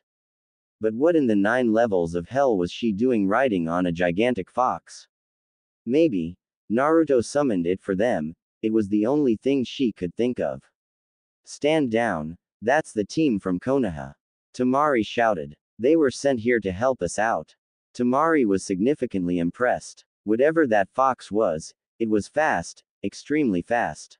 She had only sent out the call for help last night. To think that they made a 3-day trip in the matter of one single day, it was amazing. As the fox grew much closer to Suna, Temari signaled for the Chunins to open the gates and let it in. About 10 minutes later, the massive 6-tailed fox shot through the gates and came to a grinding halt so it wouldn't damage any property. As it lay down, Sakura, Hinata, Ino, Tenten and Kakashi got off of it. Temari could see that the large beast was slightly winded. Who wouldn't be if they were running across a scorching desert? What happened next though gave her a total shock. There was a large puff of black smoke, and when it vanished, Naruto, with his tails and ears still visible, was kneeling down on one knee and catching his breath. Damn it. That dessert is friggin' hot. He grumbled and pulled out a canteen of water and began gulping it down to replenish some moisture to his body. Standing back up and working out a few kinks in his neck, Naruto put away his canteen and looked around him. He noticed many of the people of Suna were looking at him with something akin to awe. To his surprise, there was no fear or hate, though. It was nice. A little girl walked up to him, about 10 years old, her eyes wide and full of innocent curiosity. That was really neat. Can you turn into other animals, Oni-chan? She asked excitedly. Tamari stopped herself from walking over and with the other girls watched the scene taking place before them. Naruto looked down at the little girl, his eyes had softened considerably and a small smile graced his lips. He knelt back down so he was eye level with the child. No, I can only turn into a fox. He answered in a kindly tone. Okay, I like your tails, they are very pretty. She said a bit shyly.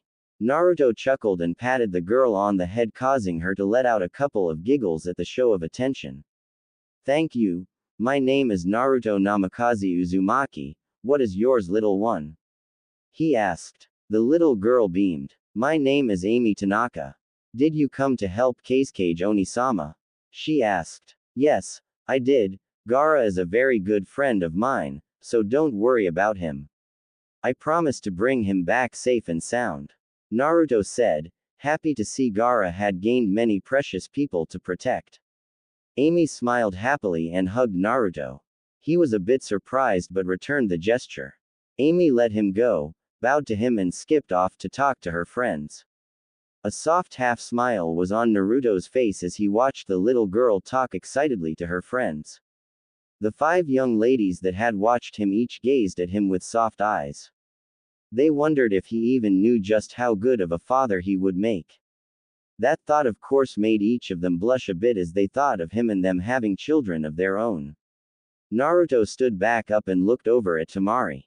How are things here? We heard that Kankuro was injured, how is he faring? He asked. Tamari snapped to and looked a bit upset. He's in critical condition. He has several large wounds and is suffering from a strange type of poison that negates medical jutsu. I was hoping that Sakura-san might be able to help. I will try my best. Sakura said. Just show me where he is and I'll see what I can do for him. I'll come too. I have a jutsu that can purge any poison or impurity from a person. After I do that, Sakura-chan can work on healing Kankuro's wounds. Naruto offered. Tamari bowed. Thank you. He might be a dipstick, but he's still my brother. Let's go then. Sakura said with a smile in hopes of lifting her friend's spirits. Kakashi walked up. The rest of us will help out around the village as best we can. After the 2 of you are done with Kankuro-san, rest up a bit and then we will figure out what to do from there. Good idea, Kakashi-sensei, let's go. Naruto ordered and then followed the blonde and pink-haired ladies to the hospital. A few moments later Tamari, Sakura and Naruto rushed into the in Suna General Hospital where Kankuro was still being treated. The Suna medic nin were doing the best they could and had wrapped up the long gashes across his torso as well as the laceration on his right arm and the hole in his left shin. The poison he had been hit with negated any of their medical chakra, so they had to resort to layman's methods to stem off bleeding and such. Naruto and Sakura scurried about the room, both pulling back their hair and washing their hands before going to look over the patient. Sakura ran an advanced diagnostic jutsu over him and frowned. What's the damage, Sakura-chan? Naruto asked. Her frown deepened. It's a really strange poison. I've never seen it before in any of Tsunade-sensei's scrolls or medical books.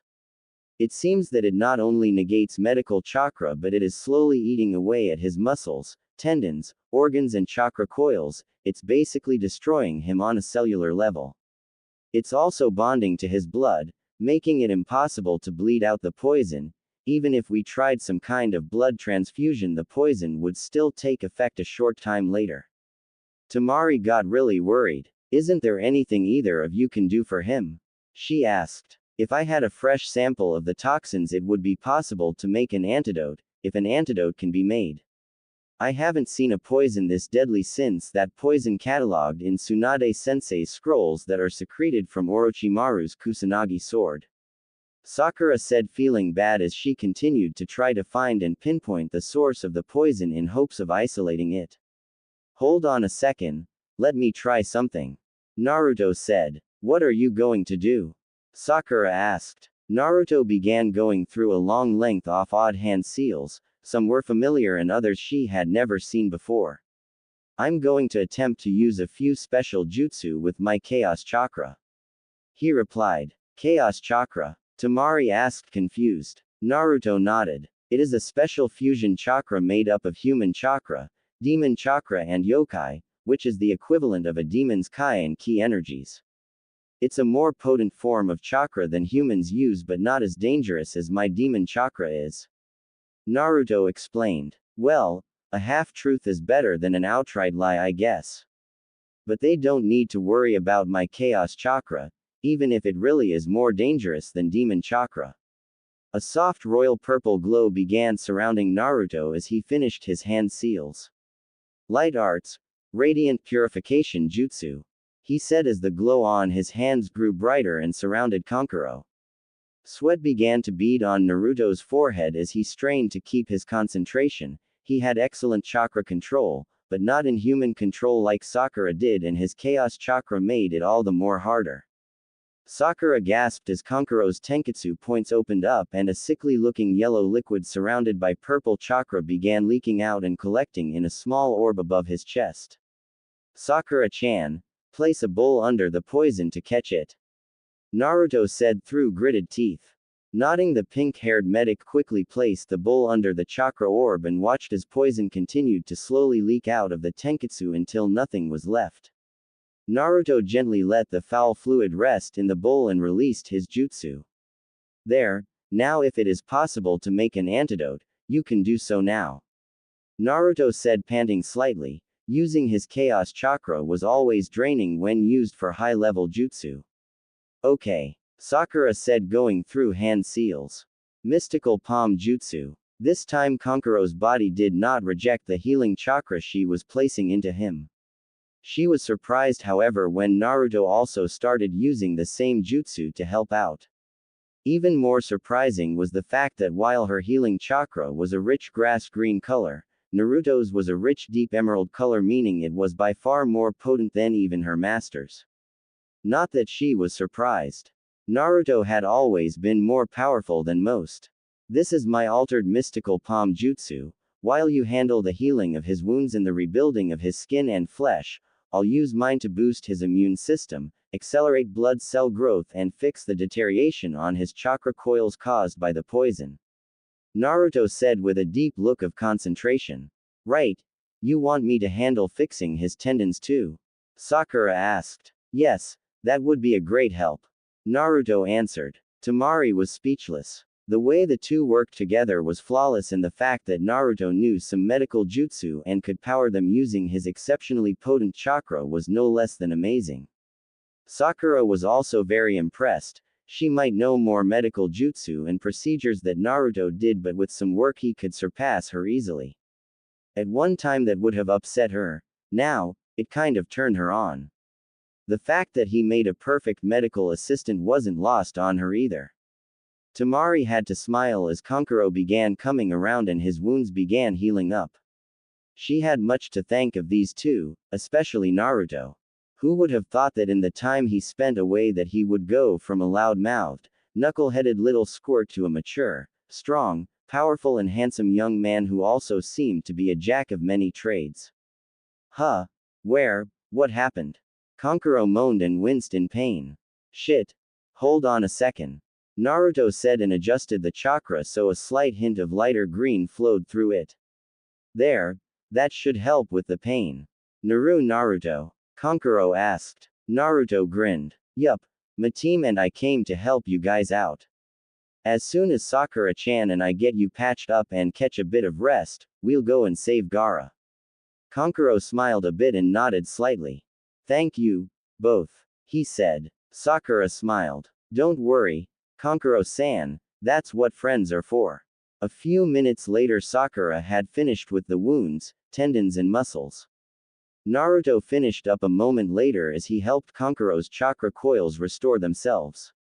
Both Konoha ninjas slumped back a bit. Sakura had used about half of her reserves, Naruto had used another quarter of his chaos chakra and nearly half his human chakra to fix Kankuro up just right. Phew, damn, Sakura-chan, I think I'll leave most of the medical stuff up to you from now on. I might have good control now, but I'm still nowhere near as good as you are. I am impressed though, you've got a lot to be proud of. Naruto said with a smile.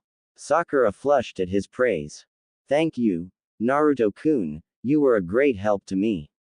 I must thank you both too, thanks for healing my brother. Temari said. Naruto waved it off. We're all friends here, it was no big deal. Though I really need to rest up a bit and restore my reserves, that took a bit more out of me than expected. Naruto chuckled. Kankuro sat up in the bed, he was still a little weak and he felt tingly all over. Well, we have a bit of time. I heard Sasori talking about how it would take about 3 to 4 days to properly extract Shukaku, so that means we have at the least another day and a half left.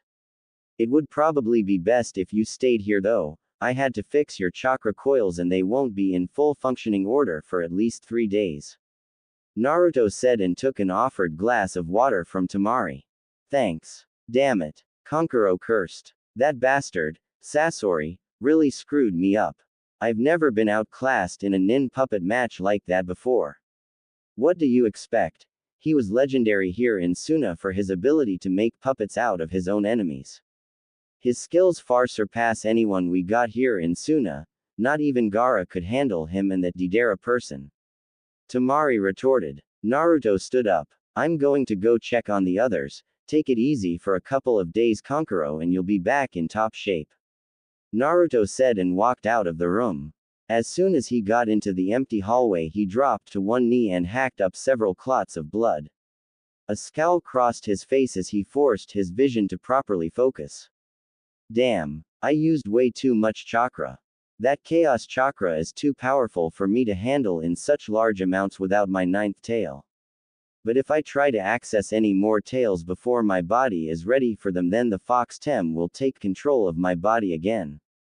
Hey, pretty sad, all my friends think I've become some kind of invincible super ninja, but in truth the more I use Kyuubi's chakra and chaos chakra, the more damage I do to my body, if I use too much at one time. I'll die. If it wasn't for my demonic healing I would be dead by now. I just need to stay alive until I absorb the 9th tail, then my body will be capable of handling all that power, because then I will truly be a full demon. Now Naruto really wasn't fond of the idea that he was slowly becoming a full-blooded demon, or as the elder toad sage that Jiraiya had taken him to see called him, a mystical beast. All Biju started off as mystical beasts, a type of creature that was neither divine or demonic. All Biju had 2 types of chakra, gold and silver divine chakra and red and black demon chakra. Most of the Biju, after many years and battles with others of the demonic races, lost the ability to use their divine power and fell into darkness while others did not. Nibi was one that didn't, though she rarely uses her divine powers due to only having 2 tails worth of power, but she retained enough to keep her mind and will free. Some, like Shukaku, went insane with their power and were lost to it. Sanbi the 3 tails was another who lost it and was now nothing more than a gigantic, 3-tailed snapper turtle that was more animal than intelligent being. The sage had said that Naruto was special, since he started off as a human, and something about his unusually strong will, he would surpass the other Biju. But only if 2 conditions were met. He had to attain the 9th and final tail, and he had to use something called the sacred element to fully unlock his power as a mystical beast. The first of which, that would ironically have a humanoid form as its base form. Shaking himself from his thoughts and wiping the remaining blood from his mouth, Naruto decided to worry about the old toad sage's ramblings later. Because of his Kekkei Genkai, He had a mastery of all the elements, but he had never heard of or seen any kind of sacred element. In fact, the closest thing he could think of was the light element, but that element along with dark and shadow were still locked away. In order for his Kekkei Genkai to gain use of those elements, he had to use that damned sacred one. Naruto sighed. I'll figure it out eventually. Better go see what Kakashi-sensei and the girls are doing. Naruto mumbled and began walking out of the hall, forgetting to clean up the blood he had spat up. Sakura opened the door and started at the sight of the blood on the floor. There were several large splats of crimson on the floor. She glanced up to see Naruto go around the corner. A frown and a worried look crossed her features. Was there something wrong with Naruto that he wasn't telling her or anyone else about? Naruto-kun, she whispered worriedly. Naruto had found Kakashi helping Samsuna Junin aiding the civilians in clean-up with Tenten. Ino and Hinata were using their medical jutsu to aid any remaining injured citizens since the hospital was pretty full. Naruto went around helping where he could while just using him normal chakra. Thanks to several special soldier pills, he wouldn't have to worry about his human chakra being depleted. His chaos chakra was slowly replenishing itself, and Naruto decided that he'd just stick to using his human or demon chakra since those two were less harmful to use. No way in hell was he even going to attempt using chaos chakra again for a while, since it caused more damage to him than demon chakra did, which was much less now that he was Hanyu.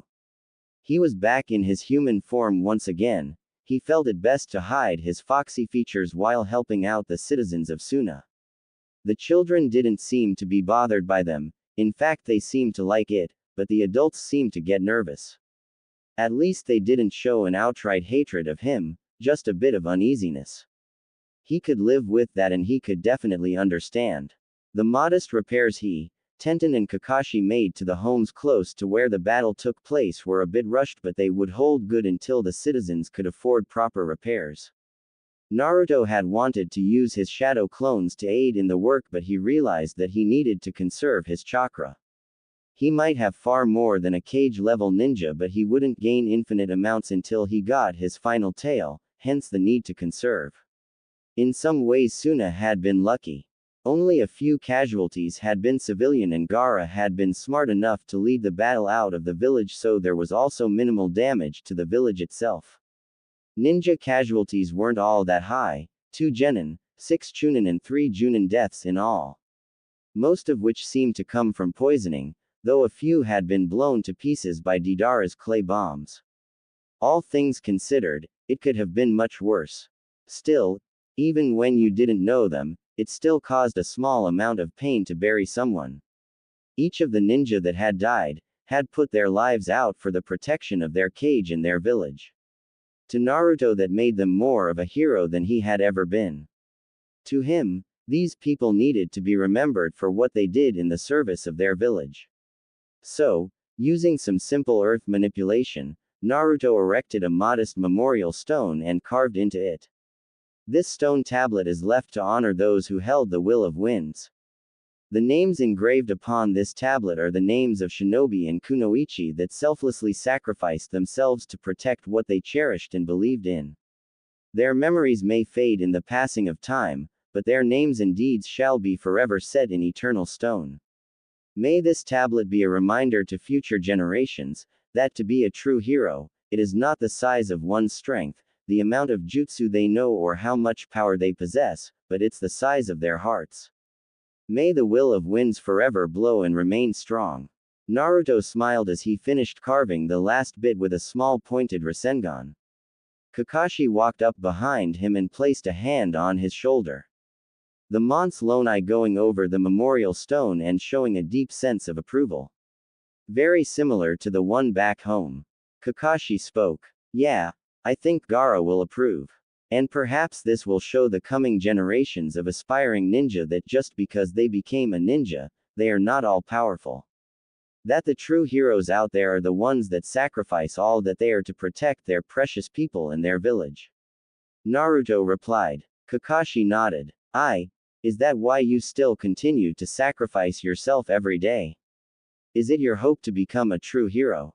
Naruto shrugged. I sacrifice, because that is what I am. Naruto said softly, not realizing that a group of people had walked up to listen to him. The girls were among them. When I was a child, I was foolish. I thought that if I became a Hokage, then everyone would have to like me and respect me. I never once realized that such things as trust, respect, and friendship had to be earned. I always went on and on about how I would be some kind of great hero and an all-powerful Hokage, but I never really understood what all that entailed. Then I became a genin, and I was greener than a grasshopper's. Still, with what limited knowledge I had, I did the best I could. My first truly harsh lesson came from our mission to Wave, when we met Zabuza and Haku. It was during that time that I developed my Nindo, and I realized that just because I was a shinobi, I wasn't some kind of god or hero. I realized to most, I was nothing more than a tool, to be used and then cast aside when I was no longer needed. The demon sealed in me, made me a weapon, one that was hated. Still, I went on with my life, usually masked behind a mask of cheerful emotions and a facade of idiocy. I realized that all I truly wanted was to be accepted, to be acknowledged as Naruto and not the demon sealed within me. That didn't really happen, though I was able to make some wonderful friends. That alone was enough to save me from the hell of being alone and the nightmares that plagued my sleeping hours. It wasn't until the one person I grew to see as a brother betrayed me, betrayed us for delusions or power and grandeur, that I finally began to realize that my masks and facades caused me more harm than good and that I needed to train. It wasn't until I got one final bite into that I realized just how much my life revolved around sacrifice.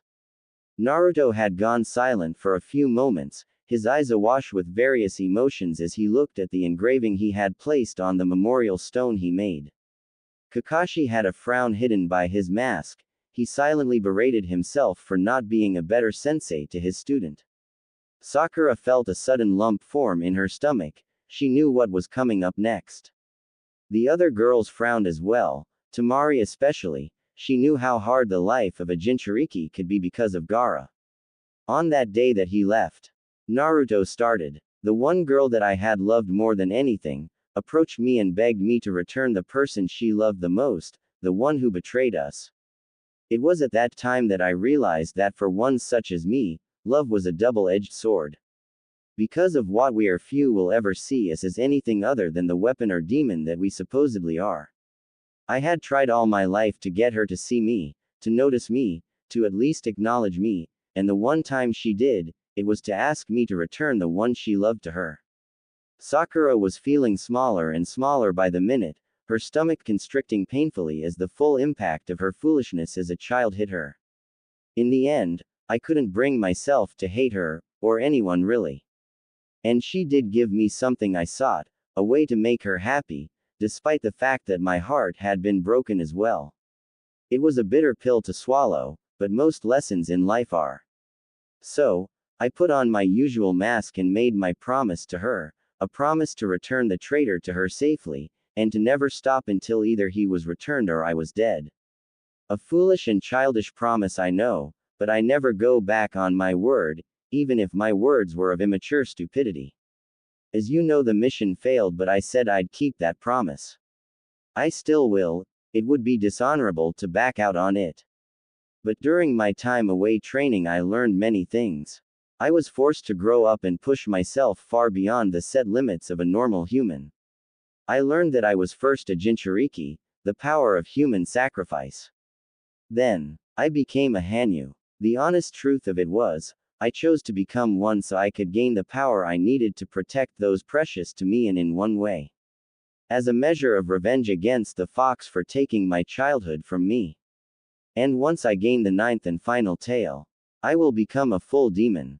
You see, Kakashi-sensei, I sacrificed my humanity, because that is who and what I am. Some of it was for noble reasons and some of it was revenge against the demon imprisoned in me. I am no hero, I am just a being that wants to do what they know is right, to atone for past sins and to use a power once feared by all, to protect those that it once threatened to harm. And as I slowly absorb Kyuubi's powers, I am killing it. Its soul will slowly be drained and then claimed by Shinigami when its power is mine. That is my vengeance for the loss of my parents and the loss of any chance I had at a normal childhood or life." As Naruto's speech ended, he walked off, leaving a stunned group of listeners. Kakashi had his head bowed as he remembered his sensei and his wife. He felt sick. At one time, Kakashi had blamed Naruto for their deaths. He had gotten over it when the third talked some sense into him. But a slight hint of resentment had always remained, and that was what had caused him to believe Naruto was just a foolish child trying to act like a ninja. His foolish devotion to Obito blinded him to the mental instability of Sasuke as well, and in the end, it had cost him. Sakura felt sick. She felt ashamed, and to be honest, she just wanted to crawl under a rock and shrivel up right now. Sure, she had gotten over her stupid fangirl bit over the years, but she hadn't really, though, of the possible damage she had caused to those around her. Had she been so truly blind to Naruto? No. Not completely. Her inner persona had always berated her for her horrible treatment of him. Hell, her inner persona had even started disliking Sasuke after the Chunin exams when Naruto risked his life against Gaara to save her. She stifled back a sob. Her childish obsession and stupidity had cost her far more than she thought, but could it be fixed? Did she even have a chance to tell Naruto how she felt now? How she had discovered once he was gone, that she did have feelings for him? Probably not. You never know what you've got until you've lost it or it's gone. Inner Sakura said solemnly before fading back to the recesses of her mind. Ino also felt a blow to her stomach from this. She had been no better than Sakura was when they were children.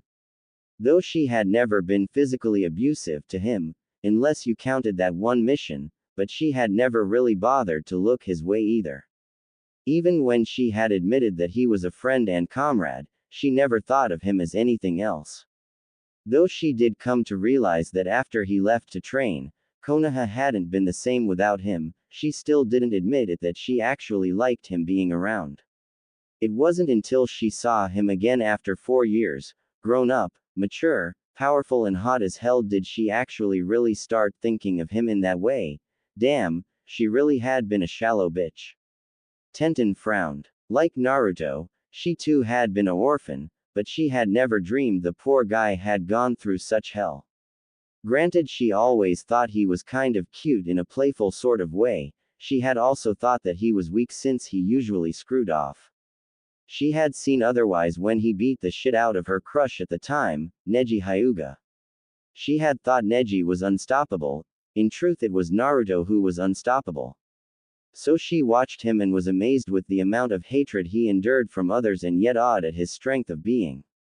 Naruto then went on to bring back her idol, Tsunade, to become the next Hokage and continued to do his best to prove that he was worthy of acceptance. She regretted that it wasn't until a year after he left that she realized that Neji and she would never be. If she had realized it sooner, she could have eased some of Naruto's pain. Hinata felt bad for her crush. She had always looked up to him as her pillar of strength. He always was and always would be her strength. Though she had wanted him all to herself, she realized that as the last Namikaze he would likely take more than one wife. All the girls had made some headway with him, but not much, and now she realized why. Naruto and his self-sacrificing attitude hindered it. He seemed to think that no woman would ever love him. Indeed, he had said as much that night he and Kakashi had spoke on the Hokage monument. But she still had hope that she and the other girls could get through to him, to show him that it didn't matter what a person was, it was who they were that counted. Temari's heart went out to Naruto. She knew all too well how hard life could be for a Jinchuriki. Gaara, until he met Naruto, had been lost in his misery and loneliness. She had tried for years to be a good sister to him, but due to her damned father always trying to kill him, he gained trust issues that screwed up every chance she had at forming a proper sibling relationship. Then Naruto came along, beat the tar out of Gaara, and then rather than kill him, offered him the one thing he never had before, true friendship, no stings attached or hidden agendas. Since then Gaara had regained most of his humanity and they were now a family. Temari had always been extremely grateful to Naruto for what he did, it had shocked her that another Jinchuriki could be so compassionate. Truly, Naruto was the epitome of what a Jinchuriki should be.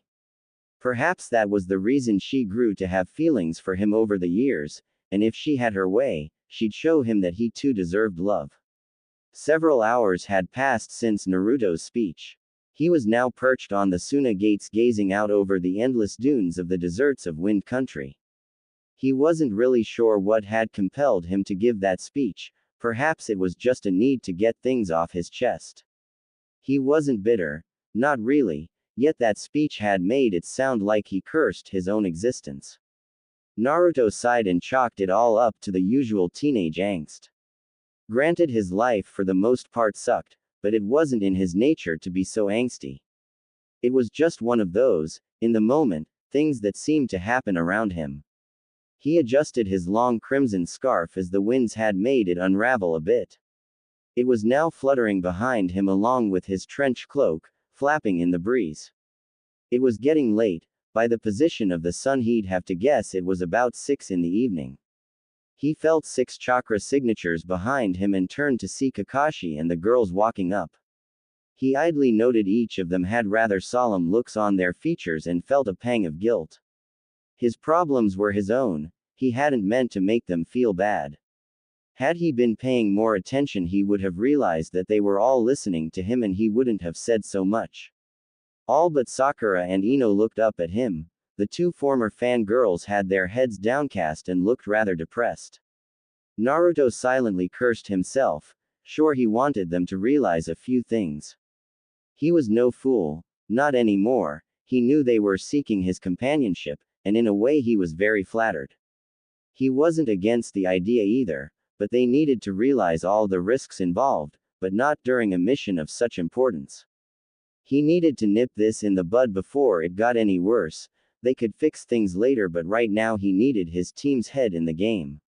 Jumping down, he landed softly between the girls and placed a hand on each of their shoulders, startling them. Both girls' heads shot up, eyes wide as they looked at the young man they had wronged in the past. A small but true pleasant smile was on his features, his eyes holding no malice or hate, just concern. I am sorry you two heard what I said earlier. But what's in the past, is in the past.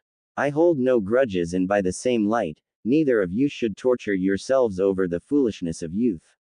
We all made mistakes back then, I made more than anyone should have been allowed to, but I move on with my life and try to make the best of a bad situation. The 2 of you should as well. That goes for you too, Kakashi-sensei. Don't let the past haunt you so much that it destroys your present and future. Naruto said in a calm and soothing tone. Most surprising and unpredictable shinobi indeed. How do you do it, Naruto-kun? Temari thought with admiration. Sakura and Ino were a bit stunned. How could he not absolutely despise them? Yet they could see it in his eyes. He held no ill will towards either of them, just concern for their well-being. Both felt pangs in their chests. They didn't deserve such treatment, but neither was willing to shun such kindness either. They made that mistake once already, no way in the 9 hells would they be that stupid again. Thank you, Naruto-kun. Ino said almost shyly, completely out of her usual flirty character. Sakura nodded. We'll do our best to be better friends from now on, I promise. Sakura added. Naruto nodded and gave each a gentle squeeze, both girls secretly enjoying his touch. That is fine, but for now we have a friend in need. We can work on all of this later. I need all of you to have your heads in the game. Despite what you all might think, I'm not some super ninja. I am powerful, but I worked hard to gain what I've gotten, just as all of you have worked hard to earn your own power. Each of you, be proud of what you have accomplished so far. You all have skills that I need to make this mission a success.